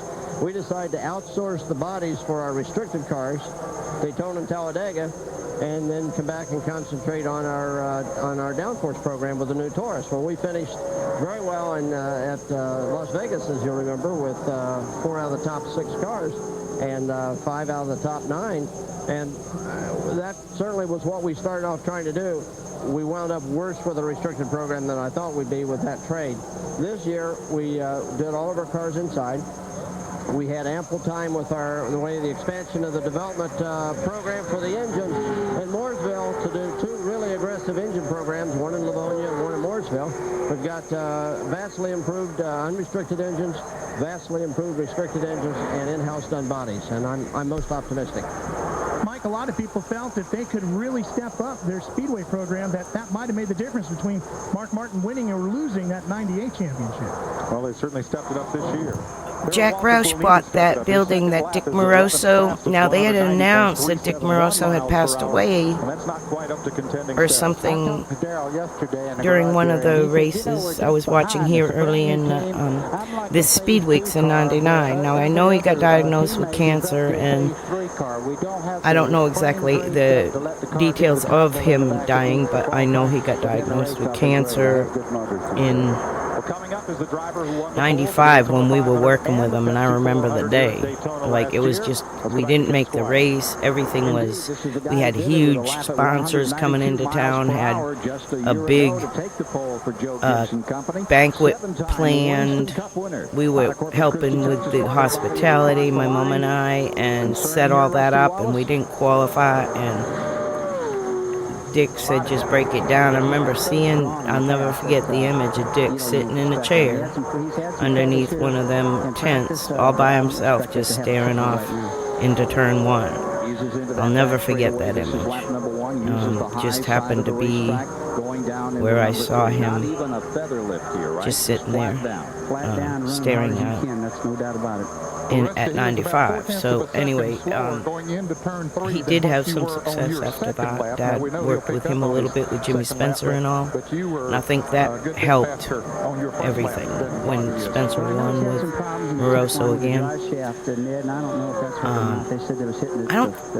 I don't know if Dad was with him when they won again. I don't think he was with him when they won, but I know Spencer helped get him out of his funk. On the line when they pushed the car out earlier in practice, they hit a big smoke cloud. Bobby had to climb out of the car earlier today in practice. Well, just as Rusty was talking about, you could tell that car was bottoming out on the rear wheels also because there was smoke coming out of it. But it's like weird, like, because I see some of these things behind the scenes and you wonder what the reason, and this lap, Rusty, he was, you know, like we used to, even if we didn't make the race, we still entertained them. You can rest assured he's not Everybody, going to be but the it was weird, like, everything was I do canceled. trust your stopwatch. That's weird. You're dead right. Well, I'm never going to doubt that one. The man who's on the pole at 194, 187, sitting beside us, Rusty Wallace. The accusations have been made all week that the car that won in 97, Gordon, has been sandbagging out here. What do you think? Well, I think he's definitely one of the cars to be beat for the pole. He ran a 34, really the same speed I ran in qualifying just a little while ago. So if they've been saving anything at all, they should be able to outrun us. But I hope it doesn't happen. We'll see. Okay, he'll be running third from the last on pole position qualifying day here at Daytona. Back with more after these messages.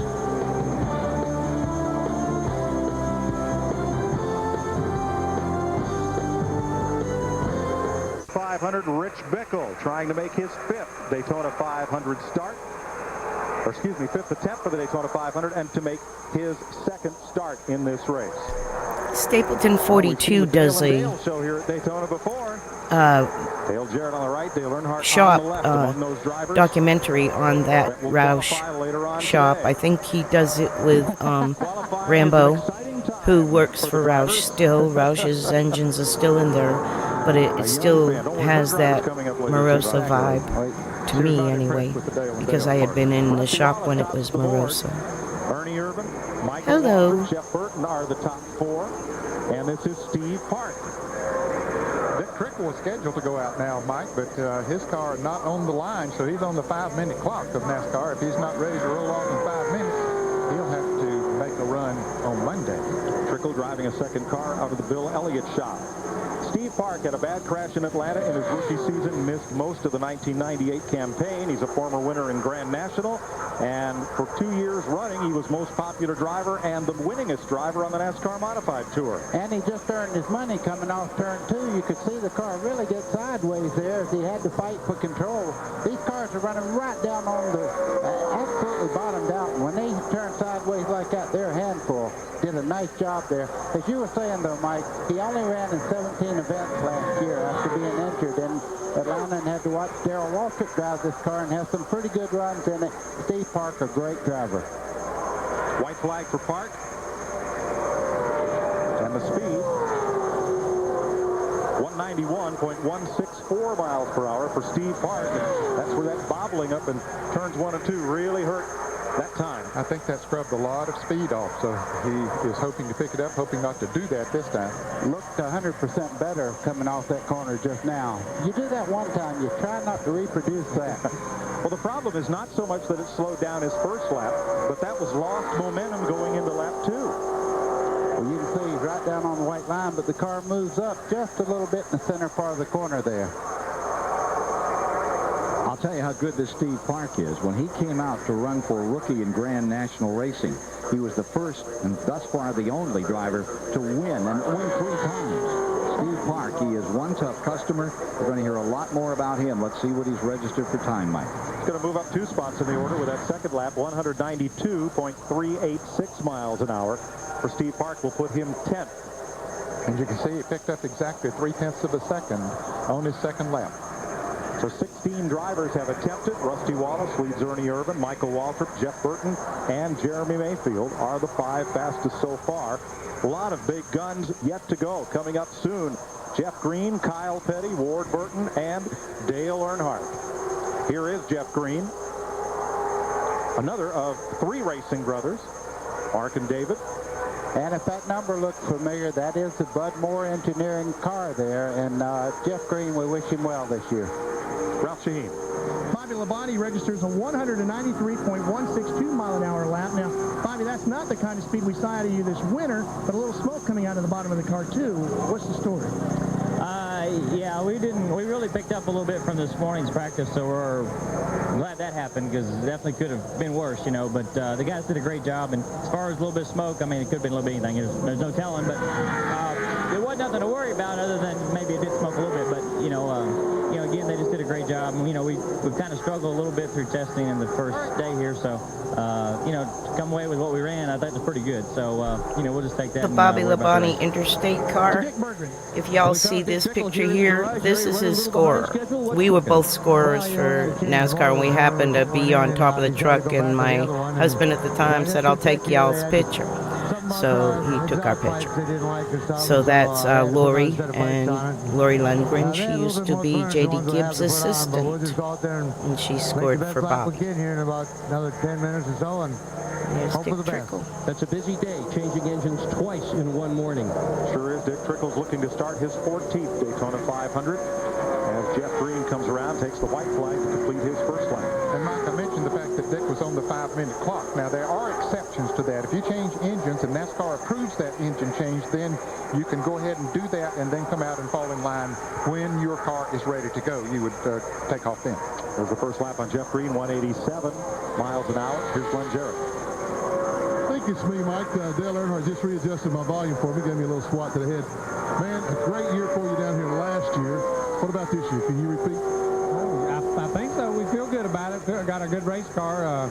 I don't know how qualifying is going to be, but the race car is really in good shape. And the race trim, and that's what we're really banking on. But these guys are running faster than I thought they'd run, and faster, I think, than what we can run. But hopefully we can be competitively and be in top 10. But I think race is where it's going to pay off. Dale, I saw you talking to Dale Jarrett for a long time back there. What are you guys talking about? Well, we're planning some vacation time. Our off weekends, we're talking about, where to go and what to do. We might get together and go down and vacate a little bit on the island somewhere. you can see how serious they are about qualifying. You just saw the face of a man who's going to go out and run 193 miles an hour here in about 8 minutes. Jeff Green steps it up to 187.966 miles per hour, low down on the list for the Bud Moore car. And as Kyle Petty comes onto the speedway, let's check with Dick Berggren.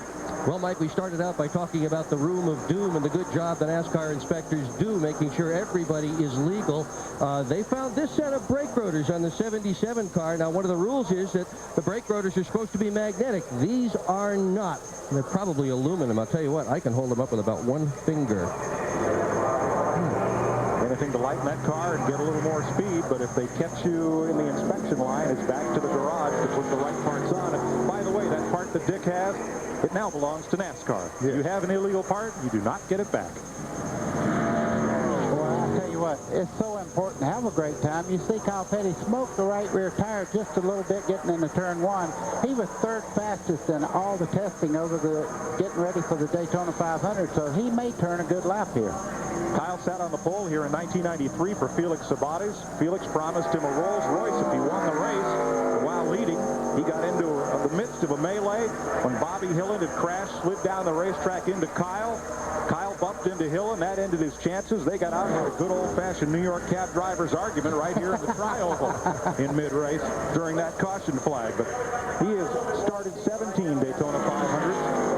Comes around to complete lap 1. You can see up there in our split times, he's building speed all the while. His first lap is 192.530 miles per hour. I like the qualifying because it gives them chances to talk about the drivers' careers and things like that if they care to do that. Oh, good idea.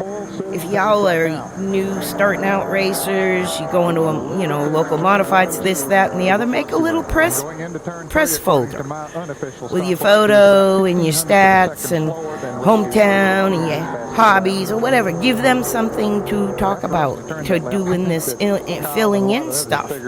That's another thing. They're always looking to fill in with various stories, and if you give them something they got in their hands, I mean, I know everything's digital, but that kind of matters. Doesn't gotta be anything extravagant, just printed out page with your stats and your photo and on a hero card or whatever. Put a hero card in there and a page of your stats or what you want them to tell the public about. It's like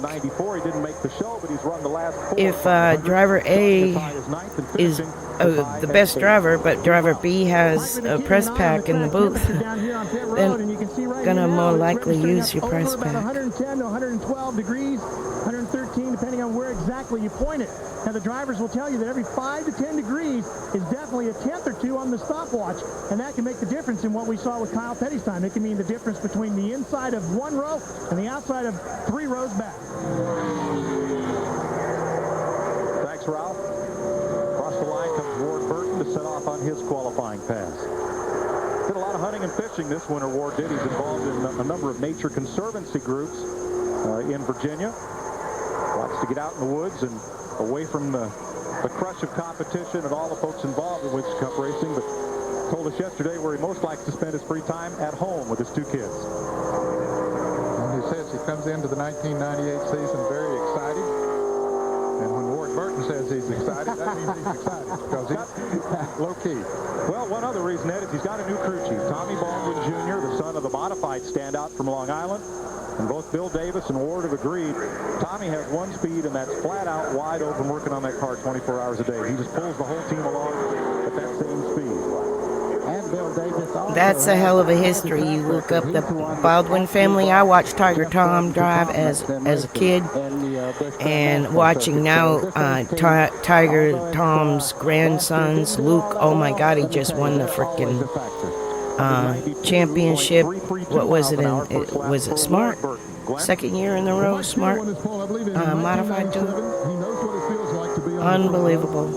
That kid's got so much talent, and It really is. You know, It's really cool to see Tommy still involved. And I love watching it on Door Bumper Clear.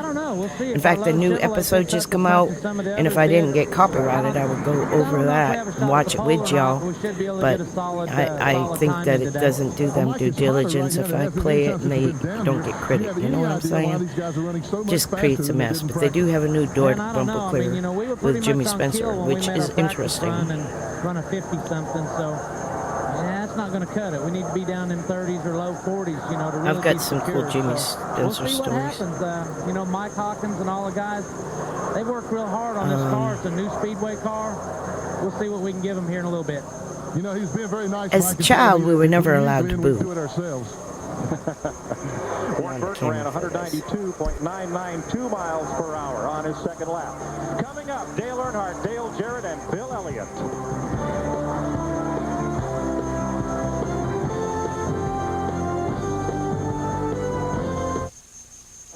It's going to start an ad, but I'll come on the screen here in a second. For next Sunday's Daytona 500, Norm Benning is on the Speedway. Let's go to Dr. Dick Berggren.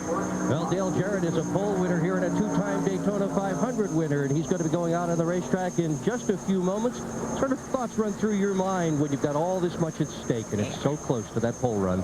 Well, right now my job is to get the car up to speed and try to hold it on this line.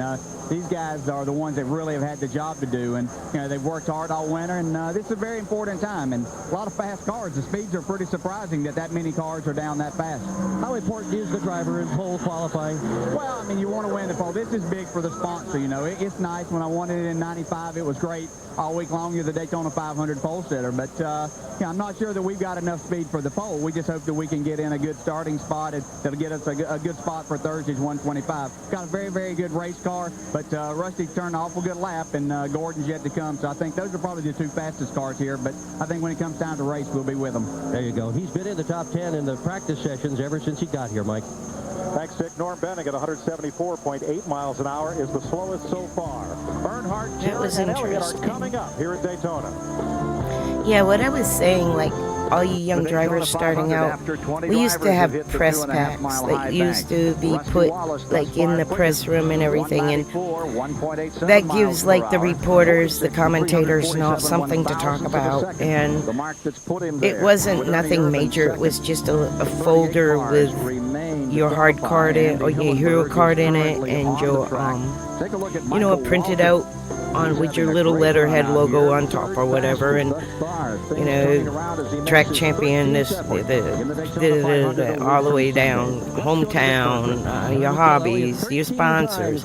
Gives the people in the booth something to talk about in between when they have to fill in. That's a good idea, along with the whole idea of, like, Man, I couldn't say. I mean, similar to what you would give a potential sponsor. Like a potential sponsor, of course, would get something a little more elaborate with, your goals and your exposure and what you can do for them. Sponsors don't want to know, what can I do for you? Like they say, what can I do for you? You really want to be like, I can do this for you. I can get you exposure in this demographic, this radio, this TV, where, world, nationwide broadcast, regional broadcast. Looking to start his 21st Daytona 500. And everyone knows he won it last year in his 20th try. But it's always good to have I know everything's digital, but it's good to have a hard copy of a folder that's kicking around some potential sponsor's desk, so that you're constantly in their mind till they give it to the secretary to file it. You know what I'm saying? But it gives you a little bit of edge there, maybe. That was old school, like, marketing back then. The speeds that Rusty Wallace had been running, but everybody knows that black number 3, when they drop the green flag for the Daytona 500, he's going to be the man. 9 straight wins in the Thursday qualifying race here at Daytona. But Kevin Hamlin looking on. It was really cool, like, they had mentioned that Jack Roush had made that shop in Mooresville. It's across from the North Carolina Auto Racing Hall of Fame out on Rolling Hills Road. It's beside Penske. And I used to volunteer, well, My dad and my ex-husband both worked at Moroso across the street. I volunteered across the street at the North Carolina Auto Racing Hall of Fame when it was first starting out. It was before we had the back room. We had just a little circled off area. We had a few cars. We had Tim Flock's car and stuff like that. Some of Tim Richmond's outfits his parents gave him to display, and we had I was there for them to paint the eagle on the floor. If you've ever been to the North Carolina Auto Racing Hall of Fame, out there on Rolling Hills Road off of 150 exit 36. That's faster than he has run here in practice. It's an interesting little museum. They've really expanded it. I used to greet guests, and they have a little gift shop and that type of thing. The people that ran it back then are different than the people that run it now, but I think it's all got the, everything positive. We did stocks for tots back then. They still do that now. Out in the old Mooresville Center, they built a new community. I just can't believe how much Chamber of Commerce picking up here qualifying. It's kind of had us a little bit worried. I say new. How about it you was guys? new. Serial order, you haven't run nearly this well 95. since you got here. How'd you do it? Well, there's no need to run well until it comes time to qualify, of course. But the GM Goodwrench plus Chevrolet, it usually does run good at Daytona and Talladega. Danny Lawrence, Finney, and all them boys back at the shop build one heck of an engine, and we really rely on it. And they pulled the trick out of the bag today, Mike Joy. Yeah, I think I know what Buddy Baker did with that bag of sand. I think I know where he left it. Yeah, you don't want them to know what you're going to do before you do it. I was talking to Kyle Petty down in the garage area yesterday, and I was talking to him about how much they picked up in practice yesterday over what they tested here during January. And he said, we've got the same car, exactly the same springs, same shock absorbers, same motor. He said, and we came out here and ran 0.2 of a second faster around the track. Don't know why. And we're seeing it here today from yesterday that they're running faster. Yeah, there may be something wrong with Dale Jarrett. He keeps grabbing at that gear lever, and the car has not pulled off. Now he finally gets to going here. Oh, he hadn't worried. I'm sorry, Ned. Ned just took 2 big headache tablets when you said that. Well, Ned is Dale's father, and there's the younger of the racing Jarretts. Well, he's not anymore. His son, Jason's going to run some Busch Grand National this year, so he's not the youngest anymore. Here at Daytona, CBS has more programming than ever before. Tomorrow, the Busch Shootout at Daytona. Tomorrow at noon, 15 drivers square off for 25 laps. One man's left standing in victory lane. All the pole sitters from last year square off in the Busch Shootout. Next Saturday at noon, the Napa Auto Parts 300. First time this year for the Busch Grand National is on track. And then we'll run the Gatorade 125s, Thursday's qualifying races that set the Daytona 500 field. That will air Saturday 2:30 Eastern Time. And the In my schedule will be the 125s, which I'll do tomorrow. With Todd Parrott, your driver took a while to launch off pit road. Though I have only streamed a short amount of time, I've been up on the computer resetting all my borders and everything. The car that went out just ahead of us didn't come around, so since like just a second. 5 a.m. Okay, so we'll watch and see. anyway, if you do happens. see the Hopefully, border around, they are guys worked awfully hard all pretty winter long, much chronological from where we're at, the black and white photo in the upper left. Program come around at the end of last year. We're really looking And then forward you to go this year. clockwise around, so that goes Dale from Jarrett can win. 65. They say he wins every 3 years, and the best of my Hudson Speedway calculations, this is champion. another 3rd year. 66. Could be, Ned. What do you think? New England Modified Champion. I like the thoughts of that. Regional Champion. Dale Jarrett won the 500 for Joe Gibbs. Then you keep going all the way around. And he's also raced here for Haas cars Dad worked on and the Wood Brothers. Ned, just looking at various the speed times. down the back straightaway on that first lap, he didn't seem to be quite as quick as it, Rusty gets Wallace. into He was not as quick as Rusty was. BGN, and then up the bottom part is IMSA, and that was in the 80s, We've seen some and cars pick up as much as a half a second some of those a lap, and certainly he'll need it. Winston Cup cars, they were called Grand Nationals then, they're from the early 80s as That's well. only 15th fastest.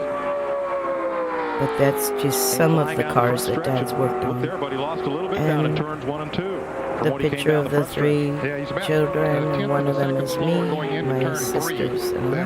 Than Rusty Wallace was over there, so I don't think he's going to be a threat for the pole. Dale Jarrett will make his 11th Daytona 500 start next Sunday. Photo of me on pit road. That was at New Hampshire. Fastest, he moves up to 9th, 193.253 miles per hour for the Robert Yates Ford. I think it was New Hampshire 93. Well, let's check with the other racing because I had to score that 87 down in the bottom corner beside my photo. Dale today, man, 4th place. You told me earlier you didn't know what you could do, but you got to be pleased with that. The IMSA stuff, really and you see the Valvoline, and you see some of the Valvoline hopefully that's good enough to stay race cars too, the Nascar, Grand National cars. Gordon guy's going to be it was the same competitive, but I feel good about our race cars. Pretty. Just hold it wide open and go, Glenn. Dale, there was a lot of talk in our booth from IMSA team back in the early 80s, Dingman Brothers. Do that. And why sandbag? I like to have a pole getting the Bud shootout for next year. Get it over with.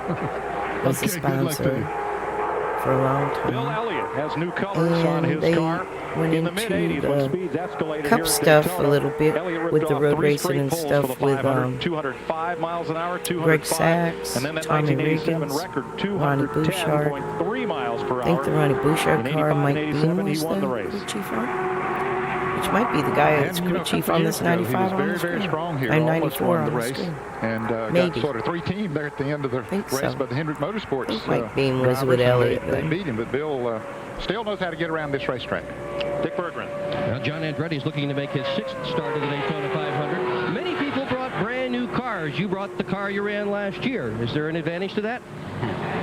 Well, we hope so. We think we know about the car. We can race with it. I think it'll race a little bit better. We got a qualifying car that up in the truck that'd be a lot quicker, but the way qualifying rules are here at Daytona, if you're not going to sit on the front row, you need to have a good race car, and we think that that's what we brought, the best race car.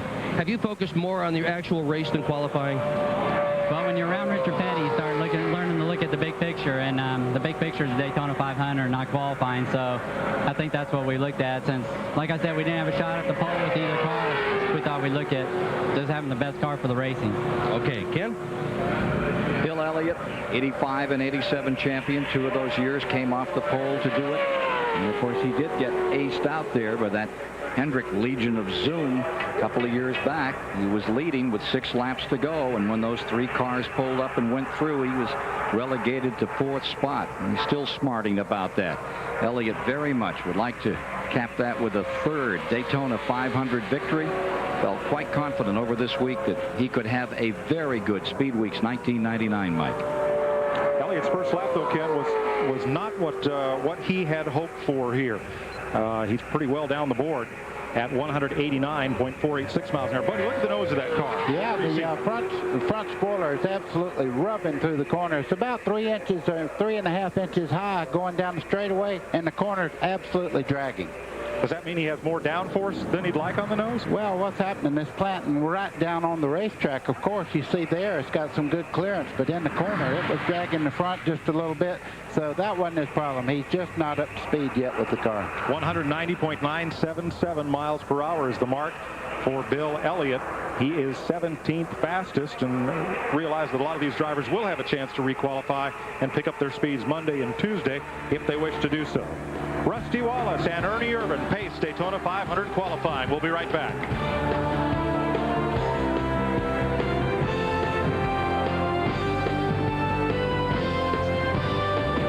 Who's the best NASCAR driver of all time?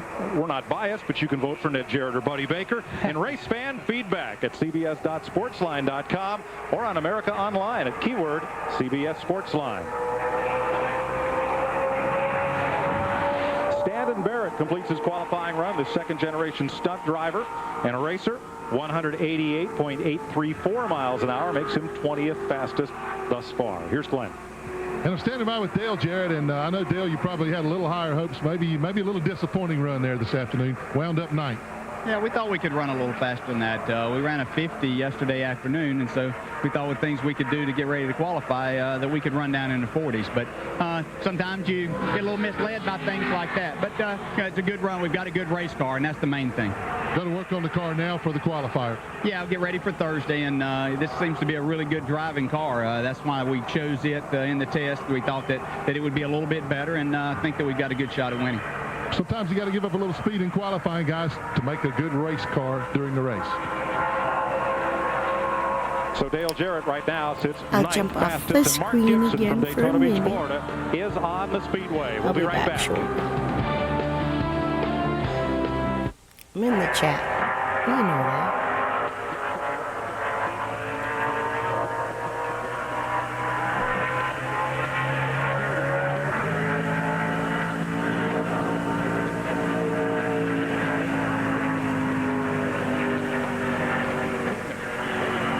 Operations. In fact, the Gibson car is owned by Kerry Shearer and Briggs Cunningham, whose father ran at Le Mans back in the 1950s and won the America's Cup. The 1997 pole sitter for the 500 is Mike Skinner, back with the Lowe's team, and this year he has the winning crew chief of last year's 500, Larry McReynolds, in his corner. I think they're going to be I like a real getting all the rundown on all the cars and where they're better than Larry McReynolds coming as far as somebody from in the and pits to call the right shots. This team was very strong last year on the restrictor plate tracks. At Talladega, he was the last race. all of the season hopefuls. for the They restrictor put plates. everything into that one car to make the led the most Daytona laps. 500.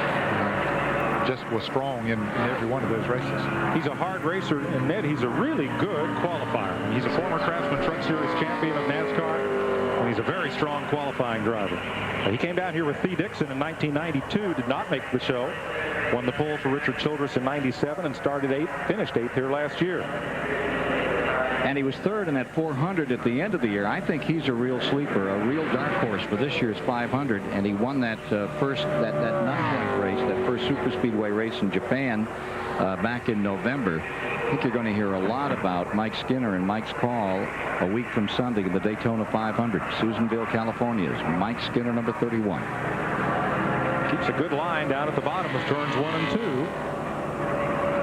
First lap for Skinner, Ned, 192.291 miles an hour. Look, he's faster than Rusty Wallace on this second lap on the first segment, and he's right on Rusty's speed in the second segment. And going into turn 3, he was just about the same speed or time going into that corner as Rusty was. So he's quicker.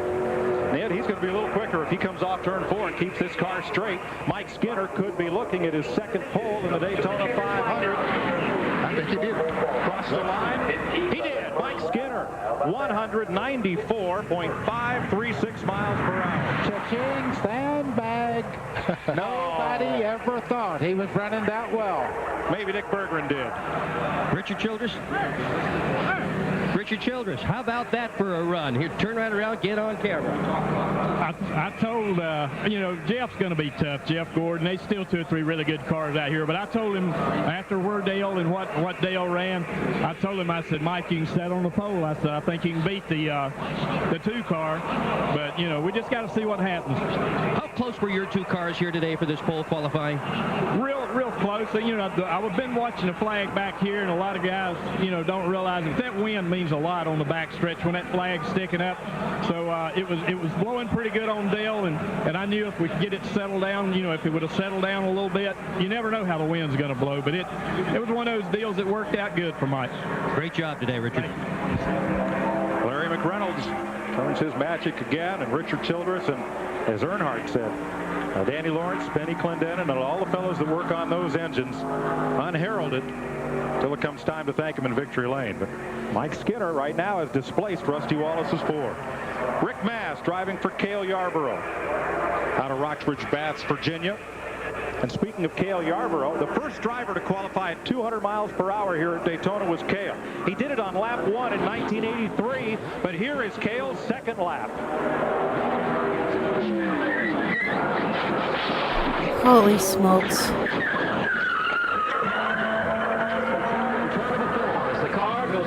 And the second lap would have been faster by the split times, but they had to put that car away, and Cale had to go to a backup. Ricky Rudd started on the pole that year.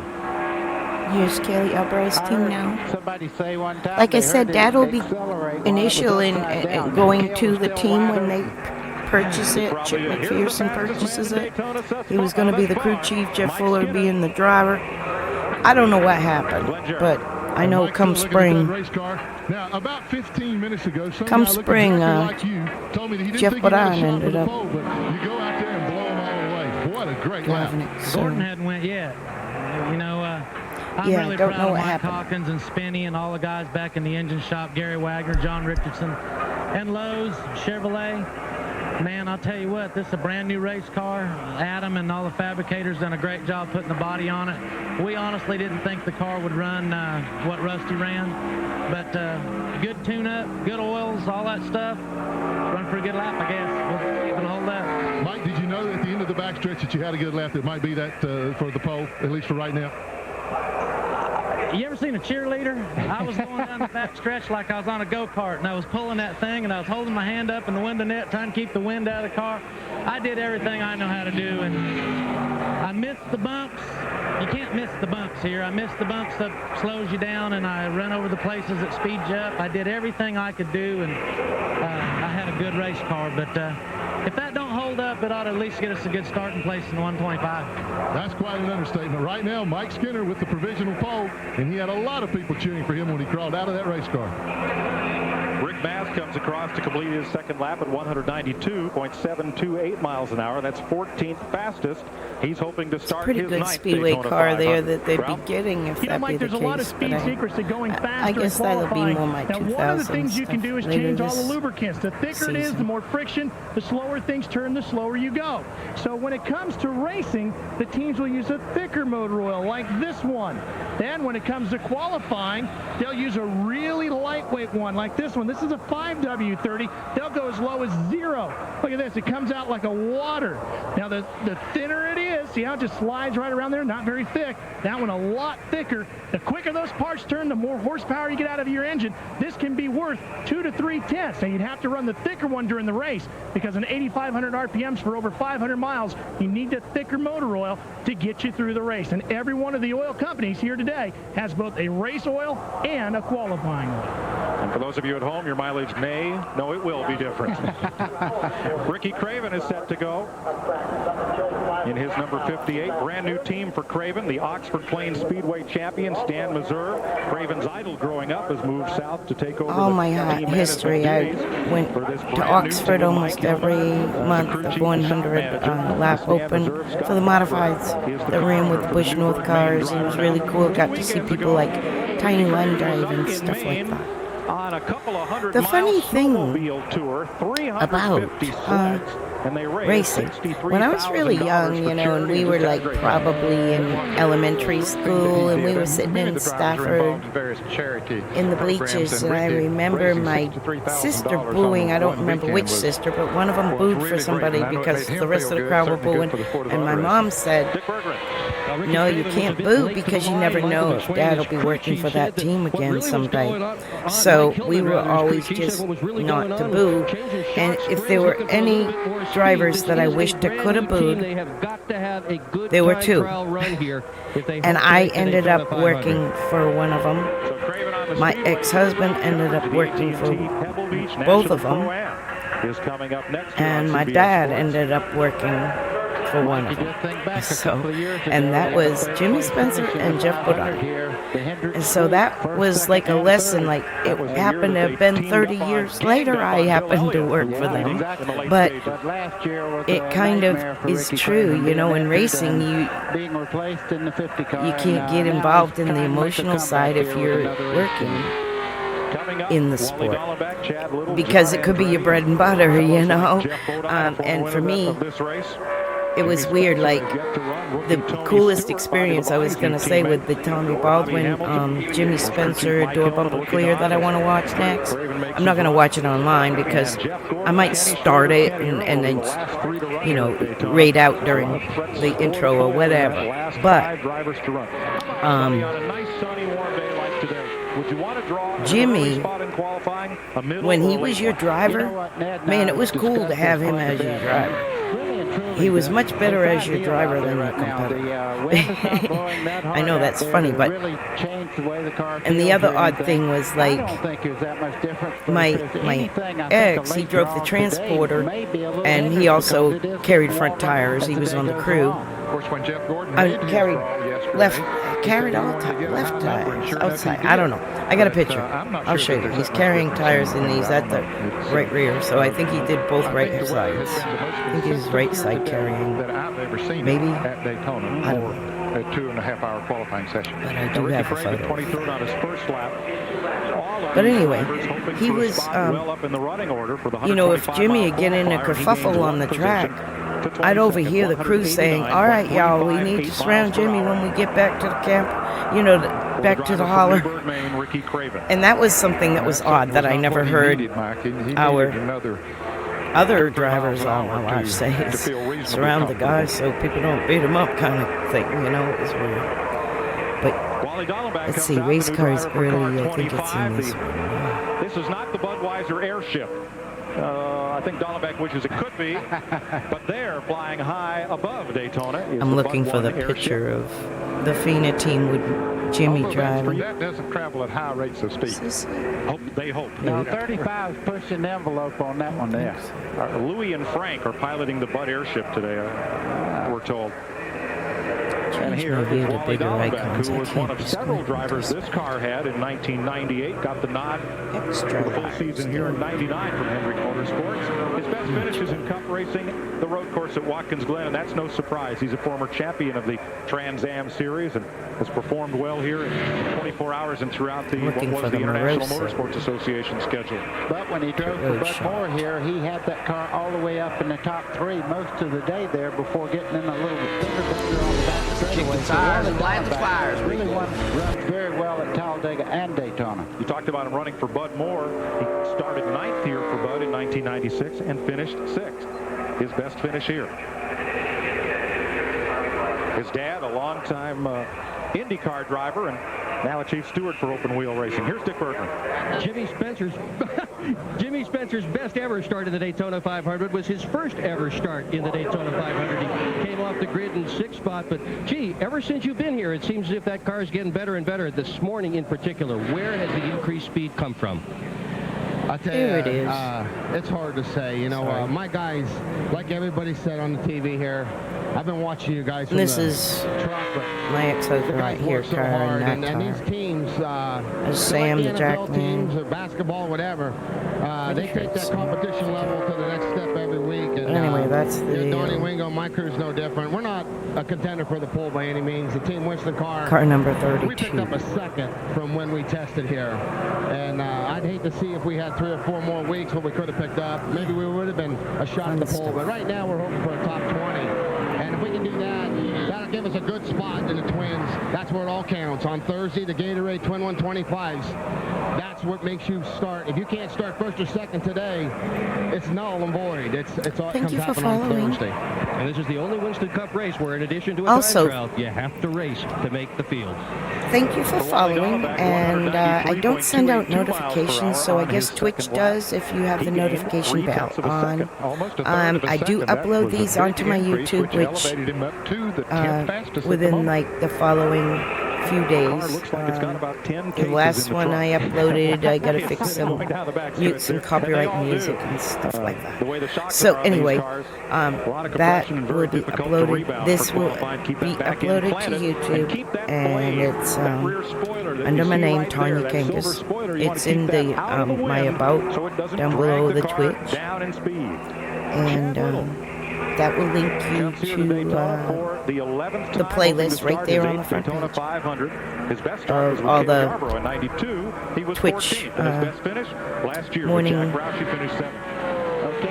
history lessons, I guess, is stream viewing in the morning.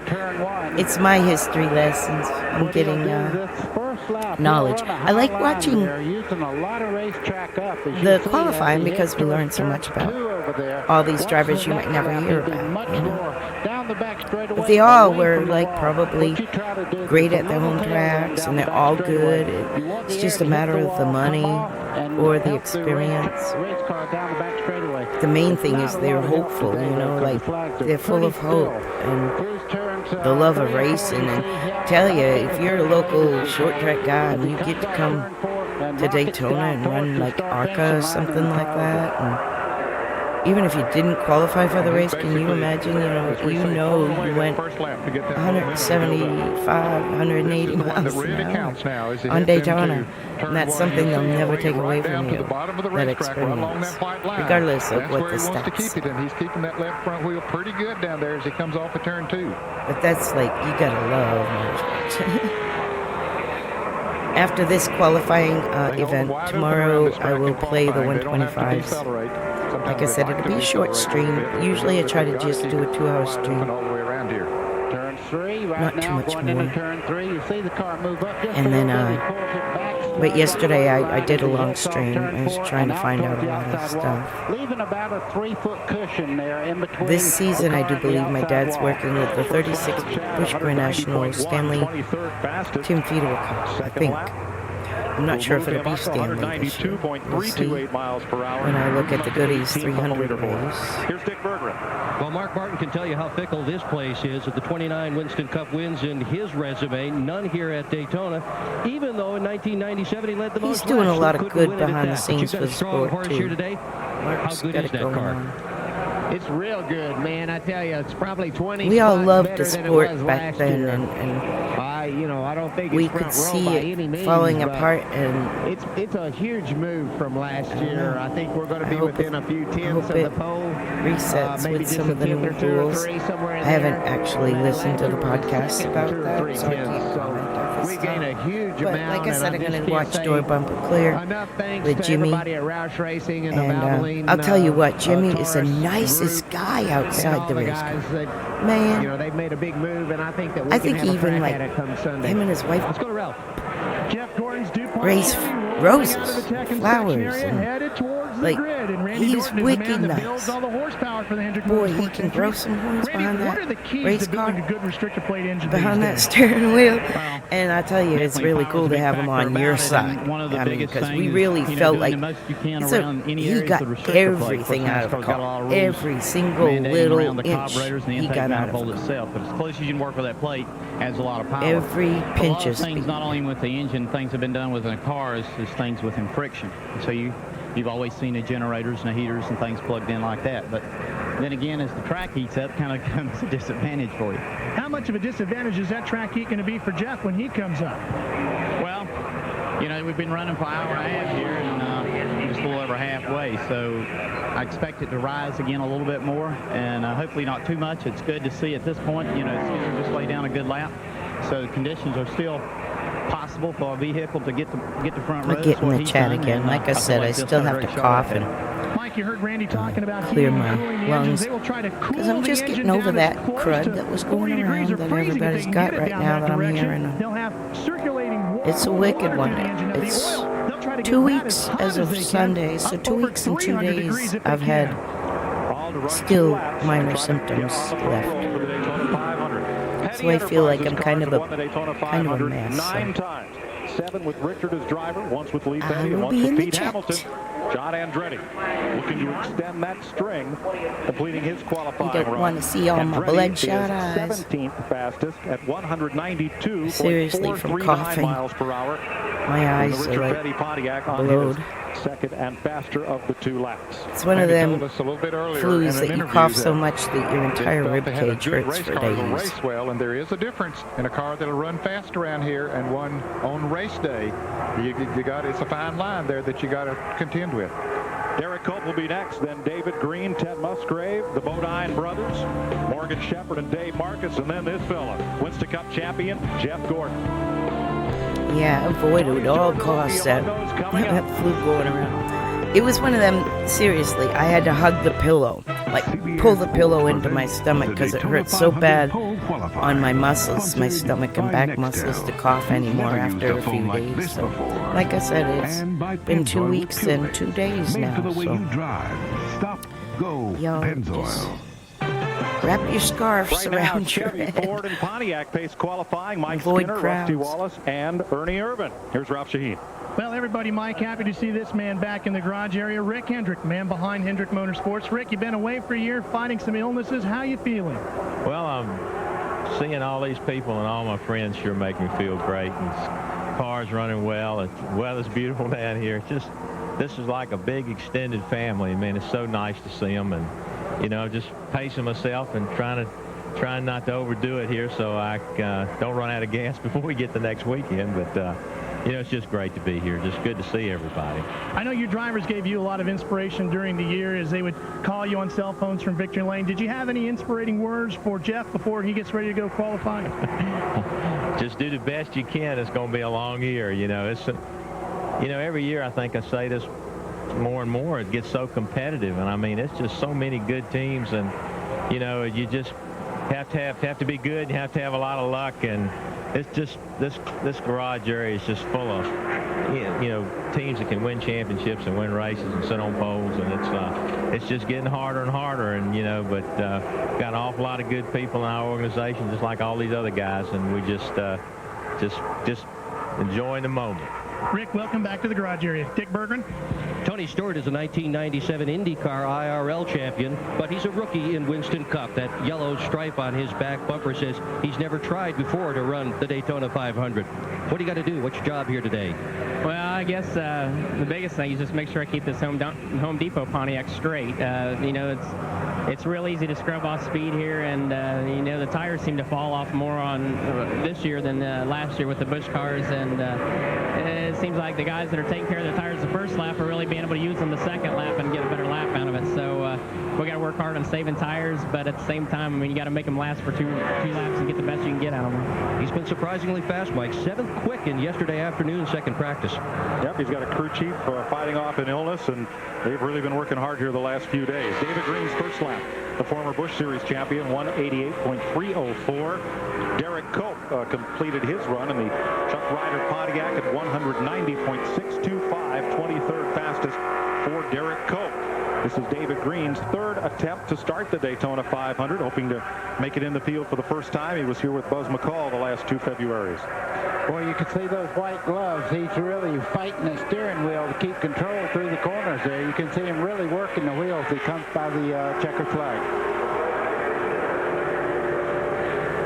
Waiting for time on David Green. 189.478 for David Green's second lap. 26th fastest thus far. Long way from there to the pole, but the man who right now has that pole position is with Ken Squire. Mike Skinner's motto has been win, crash, or blow his entire racing career. You didn't blow it up. You didn't crash it. You gave us one beautiful lap. That was a great ride. Thanks a lot, Ken. I'll tell you, the car was pretty good. It was good, and you were better than you thought you were going to be, right?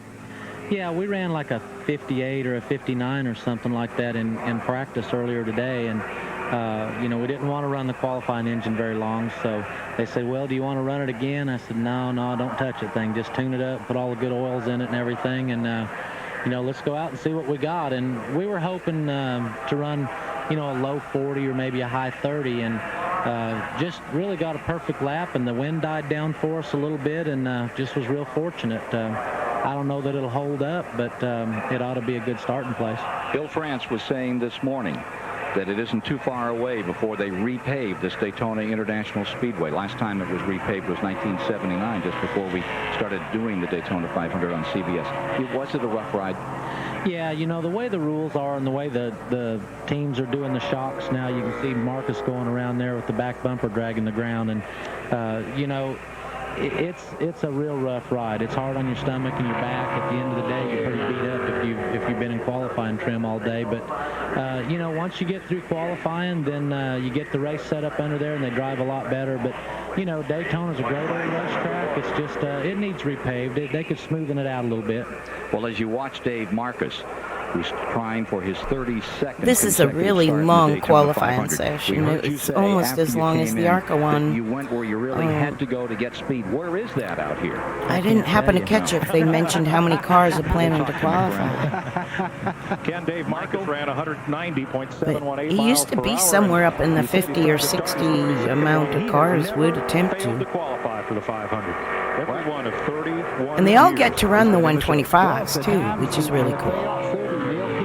Keep trying. He's one of the hardest working people. That's the thing. You build a car. They can't do it nowadays, though, with all the charter rules and everything. But damn, everybody could build a car. Well, I guess they can. They just not. Last night I did a talk. If they have 42 guaranteed starters and 42 charters, nobody's getting in. Put it that way. I mean, math. Math is math. I'll tell you, there's some good race cars coming up. Dave Marcus improves to 191.955 miles an hour, and that will make Marcus 21st fastest of the drivers that have run so far. Jimmy Spencer, Mark Martin coming up, and some of the rookies, Buckshot Jones and Tony Stewart as well. We'll be right back.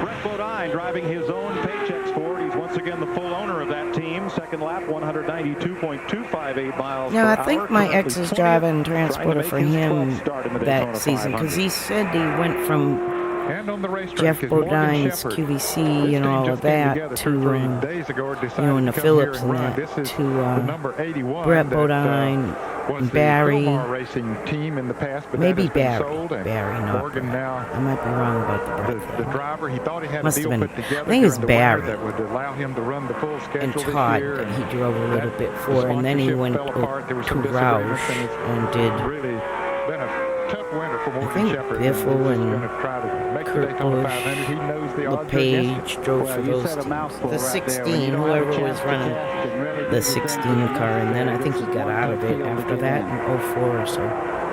He has run the Daytona 500 for, I believe, a dozen or more different car owners. This will be his 19th start, 19th attempt to make the race. He hopes to make it for the 16th time. Finished second here in 1992 for the Wood brothers. Off just a little bit, 184 on that first lap. He needs about 2 more seconds.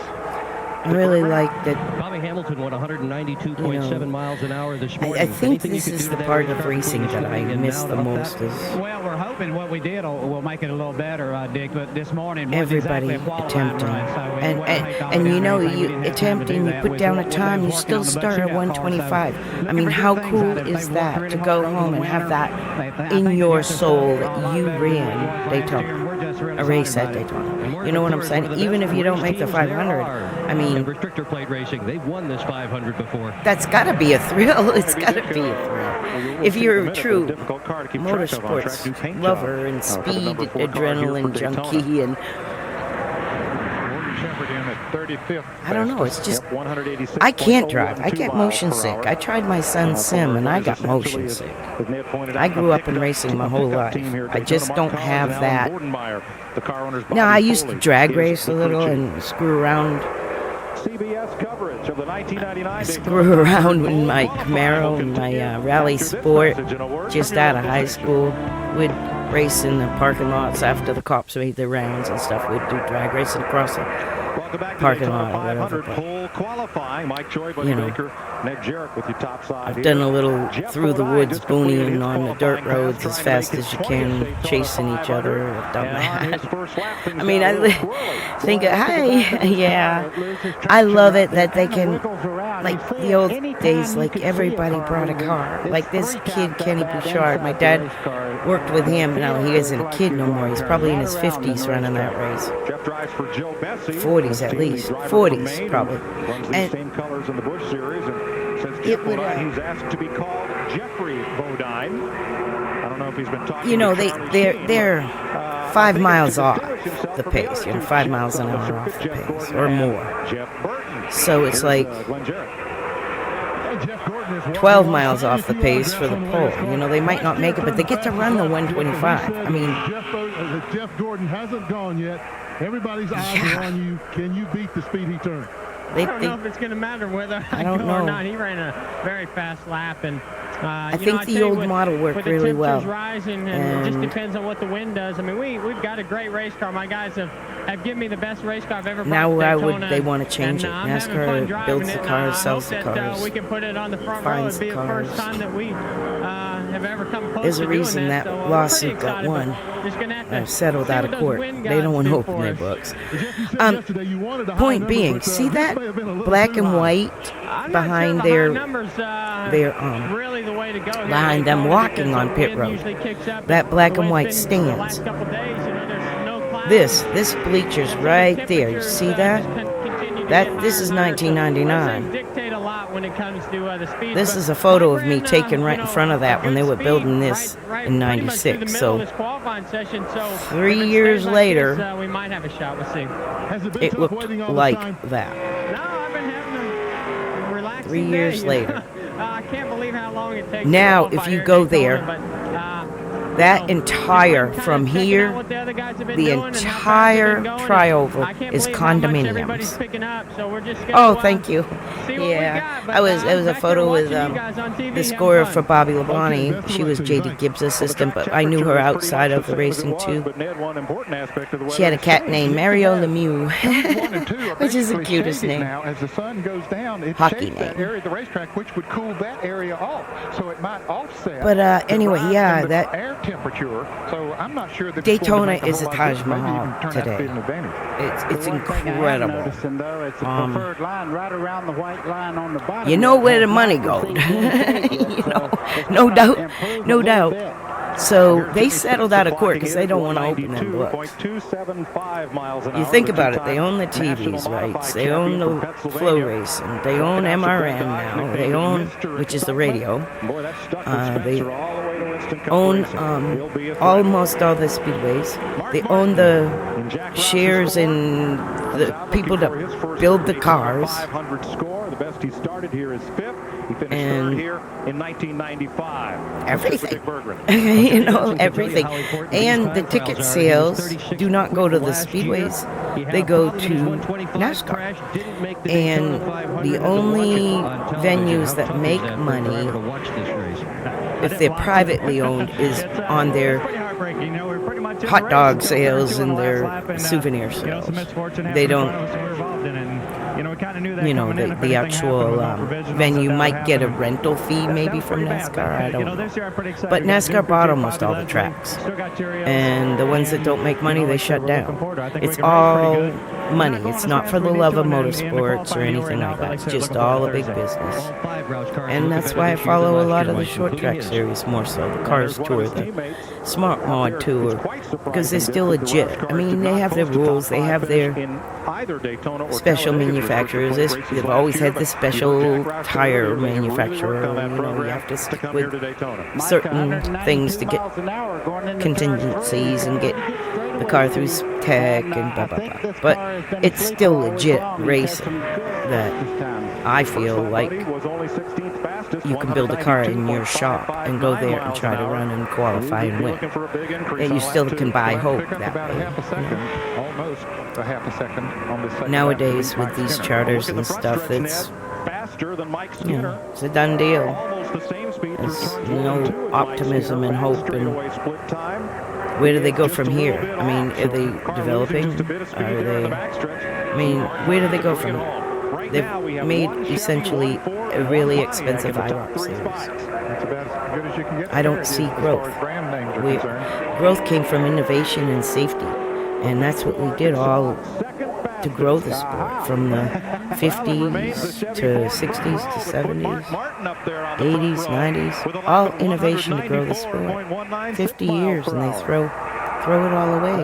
Like this year is like the 51st year or whatever anniversary, because 98 was the 50th. But I mean, I got a lot of opinions about, you know, where it's at, but the bottom line is it's their sandbox. They're going to do what they want. If they want to be successful, they can follow the mid-90s model. If they don't want to be successful, so be it. I'll go watch Cars Tour. I'll go watch Smart Tour. I'll go watch the Wheeler Modifieds. Well, no, we weren't quite as fast as we had hoped to have been, and some of the guys were a little bit faster. I'll watch New Smyrna, local track, we got a good chance go to Hickory, top 10. because you want to see racing that's not rigged. It's basically rigged, and it's not in the favor of the teams. There is a reason when you get sued that you don't open your books. It's because you don't want people to know, and they knew damn well when they got that lawsuit filed on them that they were going to settle out of court and they were never going to open their books to the public. They knew, but they just wanted to dick around with the people suing them for about 3 years, you know, and dick around with the fans and dick around with the teams and stress people out and be bullies. It's a microcosm of the whole world, isn't it? Little NASCAR is. Yeah, but that's my opinion. They've been sharing information, and he's really learned a lot coming down here to try to qualify. All I know is I love motorsports. I know we gave everything to race, and we still will, because we love the spirit of competition. We love racing. We just love the competitive nature of auto racing and building a car in your garage and going out there and kicking someone's ass. And you be a low-budget team, especially to kick the big team's ass. Was fun. Yeah, it's being torn down. All aspects of life. They want to privatize anything and everything, so one person gets all the money. You know, I'm going through, well, I shouldn't say I. My son's going through a great, he's doing a great thing. He's helping his vet. And I know so many horror stories. It's just, it's hard. It's hard right there. You know, like, briefly, he is in a private vet hospital. He fell. He was a neighbor. One of our other neighbors takes care of him. My son, well, she takes care of his property. He's 50 miles away, an hour away, and my son drives her to see him once a week. He is in a private vet hospital, gets $11,000 a month. He has been found 4 weeks in a row in horrible condition, either in his own poop or comatose. They've got him on a whole list of medicines that are contradictory and everything. Like, they got him on hypoglycemic medicine, but he's diabetic. And they find him all comatose.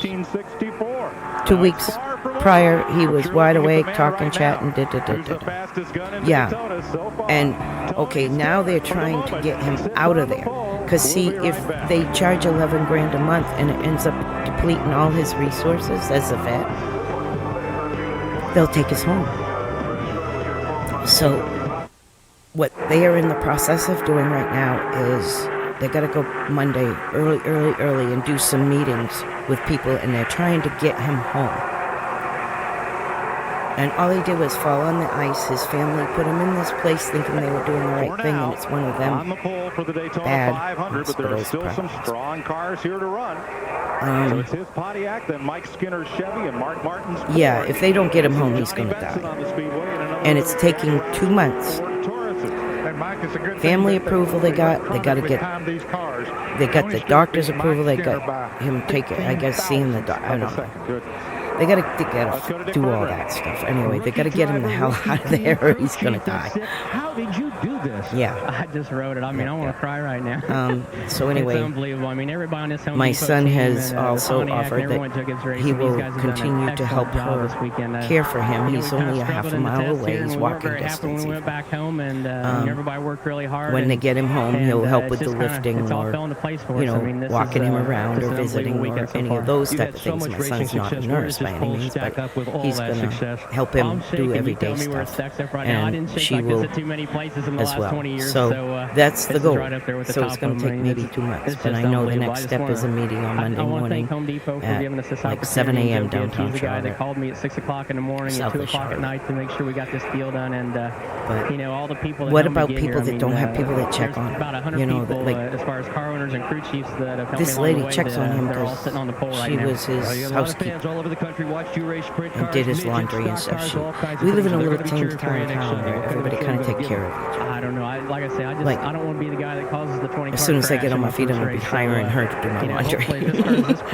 You know, like I used to. Spectacular run, Mike Troy. Yeah, it was a lot to move here, but I'm so glad I'm back in my hometown. I call this my hometown. I was born in Massachusetts, but I just absolutely love the little town I live in. He said in the past 20 years, he started racing at the age of 8. So anyway, that's what's going on that way, and so we don't want things privatized because they're not going to get the care they need. I don't care whether it's a hospital or VA hospital. Yeah, and being in his own surroundings, he will feel human again. Trying to make his third Daytona 500, 190.55 3 miles per hour. My son had to that is 31st fastest of chew 2 nurses' asses for Johnny Benson. 4 weeks. Here we told you about the 4-car, new colors. That's not his for Bobby Hamilton. thing. His favorite. He's supposed to just drive and visit. His you know. Daytona 500 start of 20th. So anyway, you just, God, check on your elders, please. These people are ripping us off. He's coming around now to get the green flag, and the maybe all hospitals, VA hospitals that are private aren't like that. that They I've just got never a bad seen one. before. Maybe they've been doing it, but one of the It just breaks my heart because I'm a tree-hugging hippie that I couldn't kill somebody. I couldn't unless my hands. I could bare knuckle someone. Jeff Gordon's car looks like it's an inch lower coming out through here than yours. So they're taking pictures But, yeah. of the cars going out there as The vets just mean so much to me and my family, the way I was raised. My mom tells me stories when she was in kindergarten. She's in her 80s now.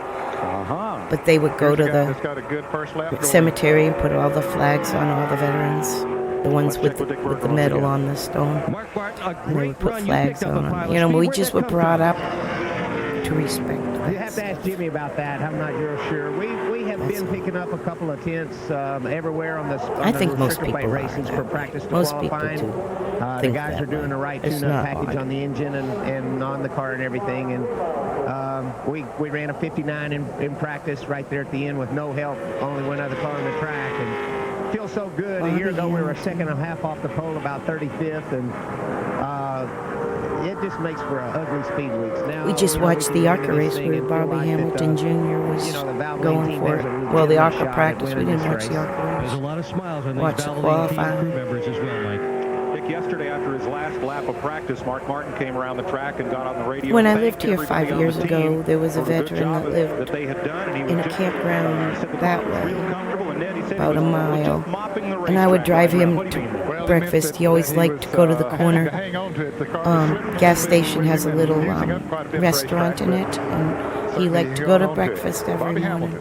I drove him and stuff to there, and I mean every day for like 2 years, but he was just a nice man. And in a Pontiac, excuse me, Mike Skinner's Chevy, Mark Martin's Ford. I drove him in 2019 uptown to a chicken barbecue, and it was a Halloween parade and all that. And he died right there 20 minutes after I left him there. I said, I'll be back later. I didn't barely get home, and I got calls that he just passed out. He has a reputation much like Tony Stewart's. Going to run as hard as you can. Right where he loved to be. Yeah, last year, you know, Right there, sitting on Main Street in his little bench. Happened on the racetrack. He was blamed for a wreck that he was on the front straightaway and Yep. the wreck was on the back straightaway at one racetrack. So It's crazy how it is. Very aggressive young driver, and right now they're struggling just a little bit to get the car as fast as they want. I was kind of devastated because though it was, you know, when you do something like that, sometimes you think, oh my God, it's a pain in the ass. Oh my God, I gotta go through this again and again and again. 28-year-old driver out of Or, you know, Northwest Georgia, Tony Barkley. the extra things like that, you know, and sometimes it's inconvenient. But man, when he died, I missed him. In turns 1 and 2 at the west end of the missed him a speedway. lot. Now the real fast cars through on the first lap are running about 192 going into turn 3, so he's off just a little bit. Now, an important thing about Jones running some of these other new drivers with new teams is they won't have a provisional spot to Watching a parade. They either have to finish well in Thursday's qualifying race or have to have a really good speed to get into one of those 6 positions available toward the back of the field on time, or they're going home. Yeah, the provisionals are based on last year's final point standings, and of course the new teams have no points to fall back on. So Jones must either time well. But there is life outside of racing, like I said. We get to do a lot of cool things. My son I races all the time. He's got a, I think But you know they have the front of that car taped off there. recruitment race they're running tonight, maybe. I don't know. Water out like that. Something like that. So Roy Buckshot Jones comes to the line trying to make his first Daytona 500. Buckshot moving up to Cup. Of course, now, we might have mentioned it before, but they do have 2 other qualifying rounds, one on Monday and one on Tuesday. So those that are qualifying today can elect to re-qualify, but they would be stuck with the speed that they re-qualify at. And hopefully if they can pick up some speed, there will be some practice sessions between now and then. And if they can find some speed, then that would One of my help them. viewers in the chat is a modified guy. He worked in Tony Stewart is the fastest qualifier so far. on one of the New England modified teams and stuff, which was kind of cool. Who right now has is the pole for the Daytona 500. Funny story, my son is actually the grandnephew of a Kenny Schrader and Kenny Irwin. top 100 of all-time modified driver. My son is the grandnephew of Mario Fats. Welcome back to Daytona 500 pole C-A-R-U-S-O. qualifying rookie Mario Tony Fats. Stewart has eclipsed a man who won the pole as a rookie in '97. He That was raced Mike Cup Skinner. twice Steve at Grissom Oxford Plains. at Went back that way back then with Alice and Tiny Lund. He drove a car for Neil And Castles. Jerry Nadeau from Danbury, Connecticut. Open wheel, did a lot of open wheel racing in the U.S. and Europe. He is in Harry Melling's car and is on the speedway right now. Here's Dick Berggren. Oh, that's cool. Harry's Stewart still isn't got just a a rookie car. driver. He has a rookie crew chief who crew chief today for the very first time. Greg Zipadelli, ill since late December. Here you on the pole as your very first start as a crew chief. What kind of medicine's this? Another modified Great guy. for all the new Home Depot fans. Everybody at Joe Gibbs Racing's been behind us. Obviously, they've done a great job. You know, they've given us everything we've needed to get a good qualifying spot. I don't know if it'll be the pole, but maybe the front row. There's a few good cars left. Now, Greg yesterday told me that he really ought to be home and in bed, but he's worked all his life to get here, and he wasn't going to miss a minute of it. To Ralph? Dick, every pound of rotating weight you can take off your car is worth 4 horsepower. Now, let me give you an example of why everybody thinks Ray Evernham's a genius as a crew chief. Look at the hub and the studs back here on Terry Labonte's car. See how they're sticking out some 3 to 4 inches? That's what you want when you go racing, because your tire changer has to be able to get that tire up there. It needs something to lock it in on. Look at Evernham has done back here to the rear tire of Jeff Gordon's car. Look how they've shaved all that metal off. You take all that weight off of 4 corners, there's 3 to 4 horsepower, 2 to 3 tenths of a second per lap. Mike? Either it works or everybody walking past thinks it works. Ralph, it's either an actual or a psychological advantage, and it's probably a little bit of both. Probably so. Jerry Nadeau completes his first lap, raced in the Formula Opel Series over in Europe with a good deal of success. It was kind of a surprise to open wheel fans when he came back to the U.S. and chose to go stock car instead of open wheel racing. Last year, he drove for Bill Elliott and Dan Marino, started 26th in the 500 and finished 21st. Whatever he runs, he deserves it. I tell you what, that car was extremely loose in 3 and 4. He's been good in practice here during the winter. He's got himself a pretty good time here. See where he falls in. Looks like he's going to be about 15th or 16th, somewhere in that neighborhood. 17th. 193.1 miles per hour for Jerry Nadeau. 17th fastest thus far. Pontiac, Chevy, and Ford at the front. Tony Stewart, Mike Skinner, and Mark Martin. Let's go to Glenn Jarrett. Well, thanks, Mike. We've been This back in the garage driver right here. Now, Fats, NASCAR that keeps the was top my 5 son's qualifiers out there grandnephew. on pit road. The rest of the guys, they release the cars and they This come guy in here Now is they're Fats. undoing all the things that they This did to get car the car my ready for dad qualifying. worked on Here's Dale for Earnhardt's crew them. led by Rich Burgess. In They're fact, gonna this change is the engine Paul, to make this it is my qualifying dad. engines most of the teams have. I believe right These here. guys This is started my at dad. 7 This a.m. is this morning. Fabs. That was the car they built for him to win one more time late in his career. He had a bad wreck and had to quit racing for a long time. But they got together and made that one last run for him, and that's when I met my son's dad. People in my life that said, "How do you get on a Winston Cup crew? What do you got to do to work like these Was guys do?" with that Trust team. me, you don't want to do it. They'll work like dogs until 5 o'clock, then they'll be back here at 7 a.m. again tomorrow morning. They do this every day during Speedweeks. These guys got a tough life down here. Yeah, but when you get to stand out on And pit that road was and the watch car that they green built flag for come him, down and they know ended you're up part of it winning all. one It's more really time worth in it. that. This is Glenn Morgan of Beaumont, Texas, in a Chevrolet of his own. He's a part-time ARCA competitor. He's trying to make his first Winston Cup start. Eddie Jones is the crew chief for the 45-year-old driver. Coming up, independent Billy Standridge, who has a lot of backing from race fans around the country. Kevin LePage, rookie Mike Harmon, Kenny Wallace, Ricky I have Wright, so Terry many Labonte, photos. Jeff Gordon, Kenny Schrader, Saved and all Kenny this stuff. Irwin. Dick Hutcherson won the pole in his first Winston Cup race, Greenville, South Carolina, March 1964. Beat me. And Tony Stewart could be the late. He beat you, Ned? Yeah, Dick Hutcherson did. Yep. He was one of the best dirt track racers that I ever raced against. He really was good. First lap for Glenn Morgan, 183.760. The last driver to win his first Winston Cup start, Johnny Rutherford, won a qualifying race here. 1963, and back then the There he qualifying is. races Finally, he got his for win. NASCAR points during the season. They no longer do.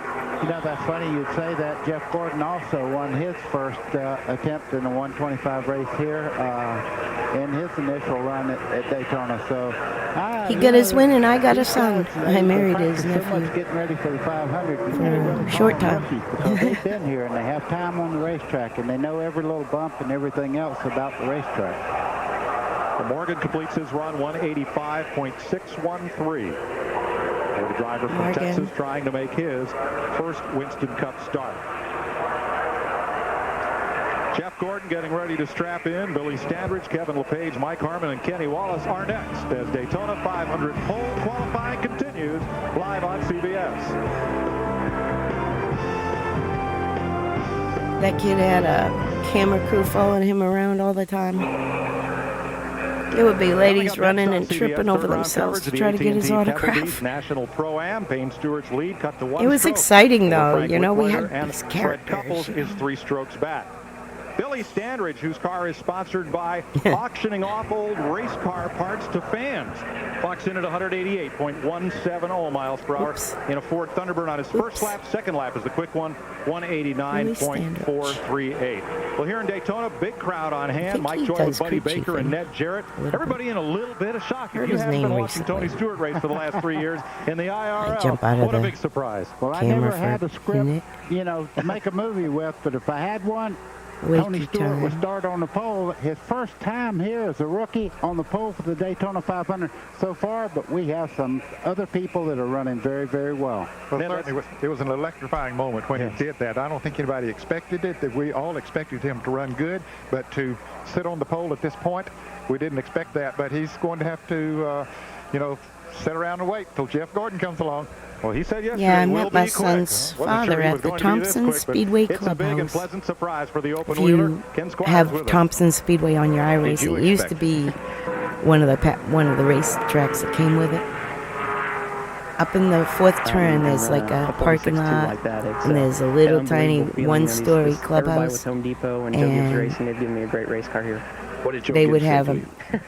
DJ Well, he talked or to me this band or morning, whatever and, after the Bobby had some races, problems and earlier everyone would go today, up there and he wait spent a lot of time for the with Bobby, and payoff he because came they'd over and have asked me the what I payout thought. I said, window "Well, up I don't think we're there that good, but I think we're while they solid got in all the the show." money And, together and he talked to me whatever. after qualifying. He goes, "I'm not listening to you anymore." So we'd all go up That there lap looked like you were and on wait rails. for payout It was really solid. and The dance car has and driven absolutely have snacks or flawlessly whatever. since we've been here. It's Have a beer or whatever. It's been driving where I could Yeah. go anywhere on the racetrack I wanted to go. Even That if man it's, asked me to as bad dance. as we have to make these cars ride, the cars. That was in May, and I ended up Page dating out on him in track at the October, present so time, he was so you didn't persistent. scare yourself. Not at all. Well, get ready to get scared because Gordon's going to come out. We want you to stay here with us and watch that run to decide who's going to be on the pole for the Daytona 500. Let's get back to Mike Joy.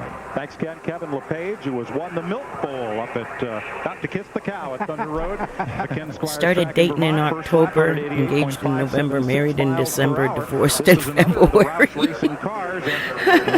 That's a damn. He's only 42nd fastest on that first lap. You know, I talked to him in the garage area. He says, I have a great race car. I don't have a qualifying car. It's not quite as aerodynamic as he wanted it for the run for the pole, but he I says was the car drives extremely pretty well, young. so I was like he's gonna have to 18 really years put it old, on 19 years old. qualifying races. No, I was 19. And he was like 26. And he said, just because I'm married, I'm not giving up my girlfriends. Now, I didn't wait to specify what that meant. I just thought that meant, oh, hell no, I'm not sharing. And I called Dad and said, Dad, come get me. Sponsored by Ford Taurus. I know, right? I often wonder, did I do the right thing? People say I did, but... The official automotive battery of NASCAR. The Budweiser blimp and it's high in the sky. Was I being selfish? I often think about that. Was I really being selfish? Even at that distance, What, see the not smile share on him? everyone. I mean... Stewart's crew, he's ripped off a lap here at 194.599 miles an hour.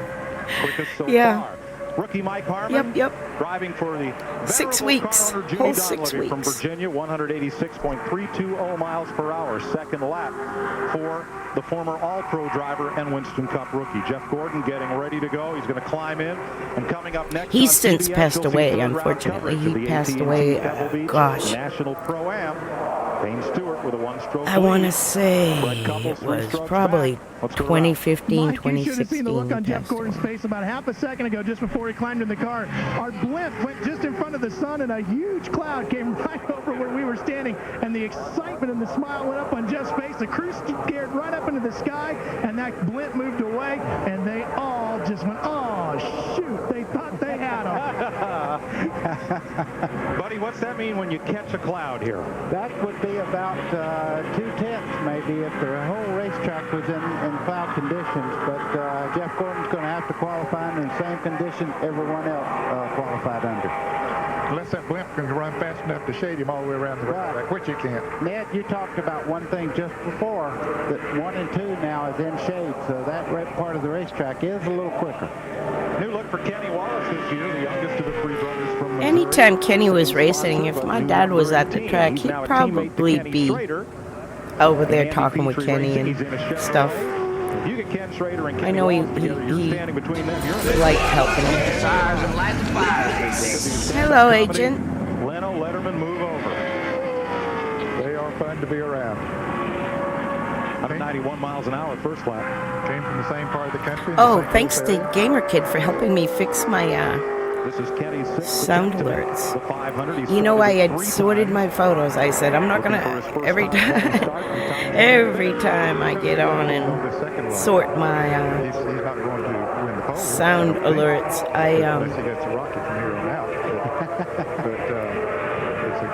I mean, every time I get on, I want to find a picture. I couldn't pull up the picture right away because I never sorted my photos.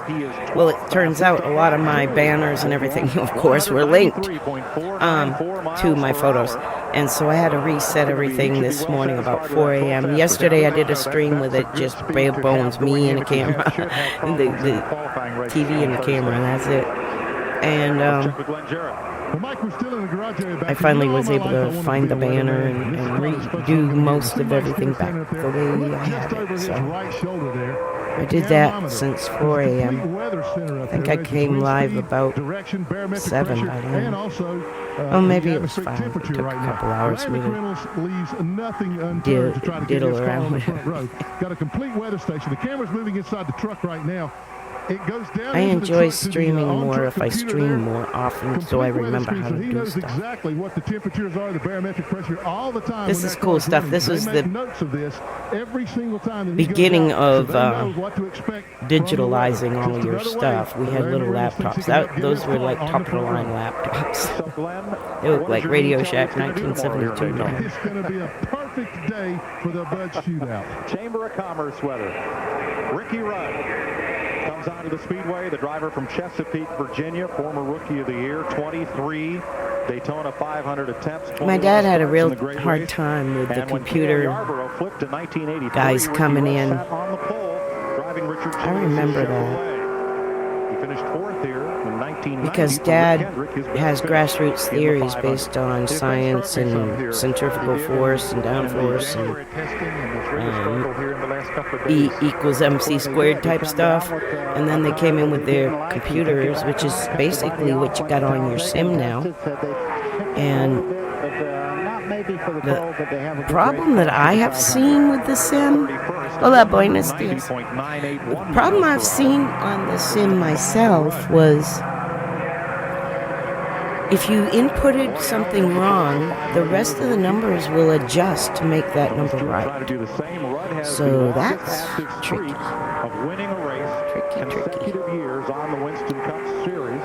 Extreme Red, he plays music sometimes on his channel. He's from Spain, And he's been in Barcelona. a lot of different cars over the years, including his own for the last several years, and that's quite an accomplishment. You can see he's a bit off Tony Stewart's full speed, and Rudd will be 30th fastest at 191. Oh, and y'all, Elizabeth, she streams too. She's a I racer. mentioned Rudd has the longest active streak. Richard Petty won a Winston Cup race. Home of the every Demon one of track. 18 consecutive years. En route to 200 victories. Well, you can see Jeff Gordon there. They're pushing it up towards the line. I tell you, this is the one that everybody's kind of looking at. He's been the fastest in practice coming up to qualifying here. Yes, but if you ask veteran observers around this racetrack, and I continue to see the same name in print all week long as who could win the Daytona 500, who would you pick? The man on the racetrack. Liz runs a lot of the road course stuff. It was my pick. I was surprised to hear Ned say it the other day, and a lot of folks are watching Terry Labonte here. I think he's the man to beat in the 500. Maybe not for qualifying here today. They call him the Iceman, and the reason they call him that is not that he's cold to people or anything like that. He's very methodical in a race. He never makes mistakes, always keeps the car clean. Hardly ever do you see him involved in a wreck. If he thinks there's going to be a wreck, he'll back out and let somebody else go for the lead, and then when it comes time, he'll run as hard as anyone. The cars of that Gen 4 era, I'm telling you, they were bigger than life. They were gorgeous in person. I mean, when they would drive, along the front straightaway to turn one. And his speed falls off just the way they start, the way they move around the pit area, they were just bigger than life, man. I don't know. I saw a recent of a next gen car, a show car on display, and I was like, oh my God, they're so little. It's like a mini stock. I was like, hard to get excited about it. I don't know what to say, and there were certain things I've seen on them that kind of sketchy. I don't like the design of the underpanel that goes behind the front wheels. I don't like it designed like a fighter jet, and they expect it to stay on the ground. I mean, if you look at the bottom of it, it looks like you could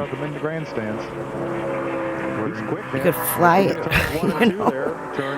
I don't know. I just don't know what they did to our sport. Lord help us. And according to my watch, he had exactly the same time going into turn 3 that Rusty Wallace had. Wallace currently stands in 4th place. Big gain on the second lap for Terry Labonte, trying to break onto that with Tony Stewart. Take off. Might be 4th. Let's see, 5th. 5th fastest for Terry Labonte, 194.15. That was a cool old movie with Dick Van Trying Dyke. to win the Daytona 500 in his 21st attempt. That flying car. You can see the flags waving there as the 24 car, Jeff Gordon, goes on the speedway high up into turn 1 there, getting momentum up to have a great run, he hopes. This is Jeff Gordon's 7th attempt at Daytona. He won here in 1997, and only once has he started worse than 8th fastest. Terry Labonte 5th, 194.150 miles. Right. Fastest. So it's Pontiac, Chevy, Ford. I like all movies. I had to work in the theater a little bit in college, so it was kind of cool. We did 7 Brides for 7 Brothers. That was a lot of music. Jeff Gordon coming to speed. I just built sets. I didn't act or anything. The guy that can take it away. I wish I could say calm I made right now, props but, and built this guy's sets. got a lot of experience, and I really admire this guy. He's getting guys like myself a lot of. I love building Little Shop of Horrors. Oh, cool. We did opportunities to drive stock cars, so it wouldn't be a great tragedy to be second to him today. It was a whodunit. What the heck was it called? Very high in turns 1 and 2. Did you go that Oh, high Fiddler on the your Roof. first That's lap? definitely a musical. That high. Labonte, Bobby's been the one that's taught me how to run the super speedway. And Something's he afoot. typically That's runs what it on was. flaps on the Something's bottom, afoot. and, That was like a I said, fun I sit set with to him build. and, The big old English Tudor everybody's mansion. laps, and I had to work on the Ming vase. It was a big trash can, 30-gallon trash can size Ming vase I made, where the guy dives into it and he actually goes down through the trapdoor in the floor of the stage and disappears. See, people were disappearing. Half a second on this lap. It was kind of like a play off the game Clue. Something's afoot.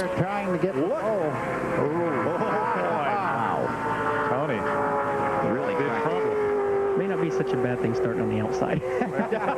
I learned all kinds of tricks, like to make stained glass windows, they'd take a plain piece of plexiglass and they would mix egg whites with food coloring and paint that on the plexiglass. And then when the show was done, they just hose it all off. Little things like that were kind of cool that I learned. Little pneumatic things that blow air. Wow, 195 net. Like there was an electrocution, so we had a electric outlet on the wall, and it was like someone had to switch on the light and get electrocuted, and it blew out with pneumatic air the chalk dust. You know how you can buy pink and orange chalk dust? Well, it blew out orange chalk dust with glitter and did a strobe light on it, on the glitter at the same moment, and that made it look like an execution on the stage. It was kind of cute, like electrocution, like different things we learned like that. We used the pneumatics a lot with the chalk. Like the pink dust was the poison dart being blown. Like this guy come out of from behind a settee with a plant, and he blew a poison dart and got somebody else. You see the pink poof of the chalk dust. Theater is fun to work in. I hope you're right. I don't know. We've had some pretty good runs down here in the past. Our Kellogg Chevy is pretty strong. We knew we wouldn't probably win the pole, but we felt like we'd have a good, solid qualifying run, and we did. And so we've got to really work hard this week, get our cars as good as we can for the 500. Okay, Terry Labonte, 6th quick so far. And a good run for Labonte. It was fun to learn the special effects in that whodunit for sure. It appears today he will. Big cheer from the fans. And Ned, he's achieved a rare position in NASCAR. Jeff Gordon has become one of the few drivers, Ned, in the history of this sport that gets booed as much as he's cheered, because I was on like a work-study program because while I was going to college, I got divorced from my second husband. He is good. There's no question about it. And I was on a work-study, which meant like if I worked at the college, it paid for part of my tuition and stuff. And I worked as a... Critics say it's the Oh, it's good. Commercials on this. That's the first one I've seen. It's right near the end. Think ER with a dose of LA Law. That's funny. So this is what our publicist does. That's the end of that video. Let's see. Goes into the...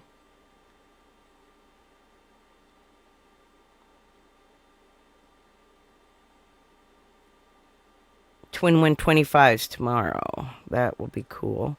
The one thing I did want to pull up, let me see if I can get there, is Door Bumper Clear. I'll start playing that on my outro. I'm going to raid out to somebody soon. This Door Bumper Clear I wanted to see because it was... I know it was just up. Where'd it go? Jimmy Spencer was being interviewed. Tommy Baldwin Jr. Yeah, it's weird. Tommy Baldwin Jr. Because I'm so used to Tiger Tom. It's really weird. Really weird. Come on now. Y'all came up and... Alright, might have to be under podcast. Came up like immediately for the last 2 times I've opened a stream. It's always the way, always the way. Let me jump into this next one. This will be a preview of next time. In order to qualify, they must first get through the 125s. Dale Earnhardt has captured his 125 race every year this decade. The Intimidator won last year's 500 for the first time and is in the hunt to repeat. But first, he tries to remain perfect in this event in the 1990s. I'll go to Dale Jr.'s page. It'll have a link. Speedweeks in Daytona, the Gatorade 125s. Alright, we'll watch that one next time. Let's kill this. Bring this. This is what I'm going to go watch offline. I'm going to raid out, but I'll start it for us. I'm advertising for you. Do a bumper clear. Don't be dumbasses and then like hit me too hard. It will be 30 seconds worth. I swear to God. And it's just promoting y'all. You can So I'll save watch it thousands offline. and get to your goals faster. SoFi. He's got Get a your lot money of right. commercials. He can make up for it. Can't even click off. They got them kind of commercials. I don't get the YouTube Premium anymore. I get the Twitch Turbo now. Door bumper clear. Okay, I'm going to raid out while we're watching the beginning of this. Welcome back to Door Bumper Clear. I'm Freddie Kraft, spotter for Bubba Wallace, Dean Thompson, and Giro this week. Big winner. Pretty solid weekend. All right, this I'm going weekend. to send Almost y'all to pulled two of them Vouter off, because but he's our first one to come up. Got past in the last corner there. Yeah, but, it was a tough one. There was nothing you could do. Nah, we were sitting down. No, you were going to wreck. You get Here's wrecked. Tommy Baldwin. 1 second. Did you clear him on the back straightaway in the truck race? Yeah. Damn, you were lucky. I was watching that and I said, that spotter needs a pair of glasses. Jimmy is a great guy out the side the track. Funny as hell. Let's keep going. Yeah, Let's no, keep no, going. no. Jimmy, we got to introduce Tommy, you. I love you. Yeah, Tom. Unblock You Origin. still Tommy Baldwin? Okay. Still today, yeah. Tommy France, not Tommy France. No, Tommy France. No, we've got Spencer on. No France. Elton said to me the other day, yesterday, he says, damn, I didn't know this Tommy France stuff existed. I said, oh, yeah. Tommy's been kissing NASCAR's ass on here all year. Yeah, so really. We changed his last name. Carson, how are you today? Glad to be back. Okay. Only missed you guys a little Guys bit. all sure watch just a that. little bit I was at doing all? important Go things. to I was in Austin at Flow, making sure that we could keep our Flow Sports Peace link and love, on the guys. show. So it's See you later. Flow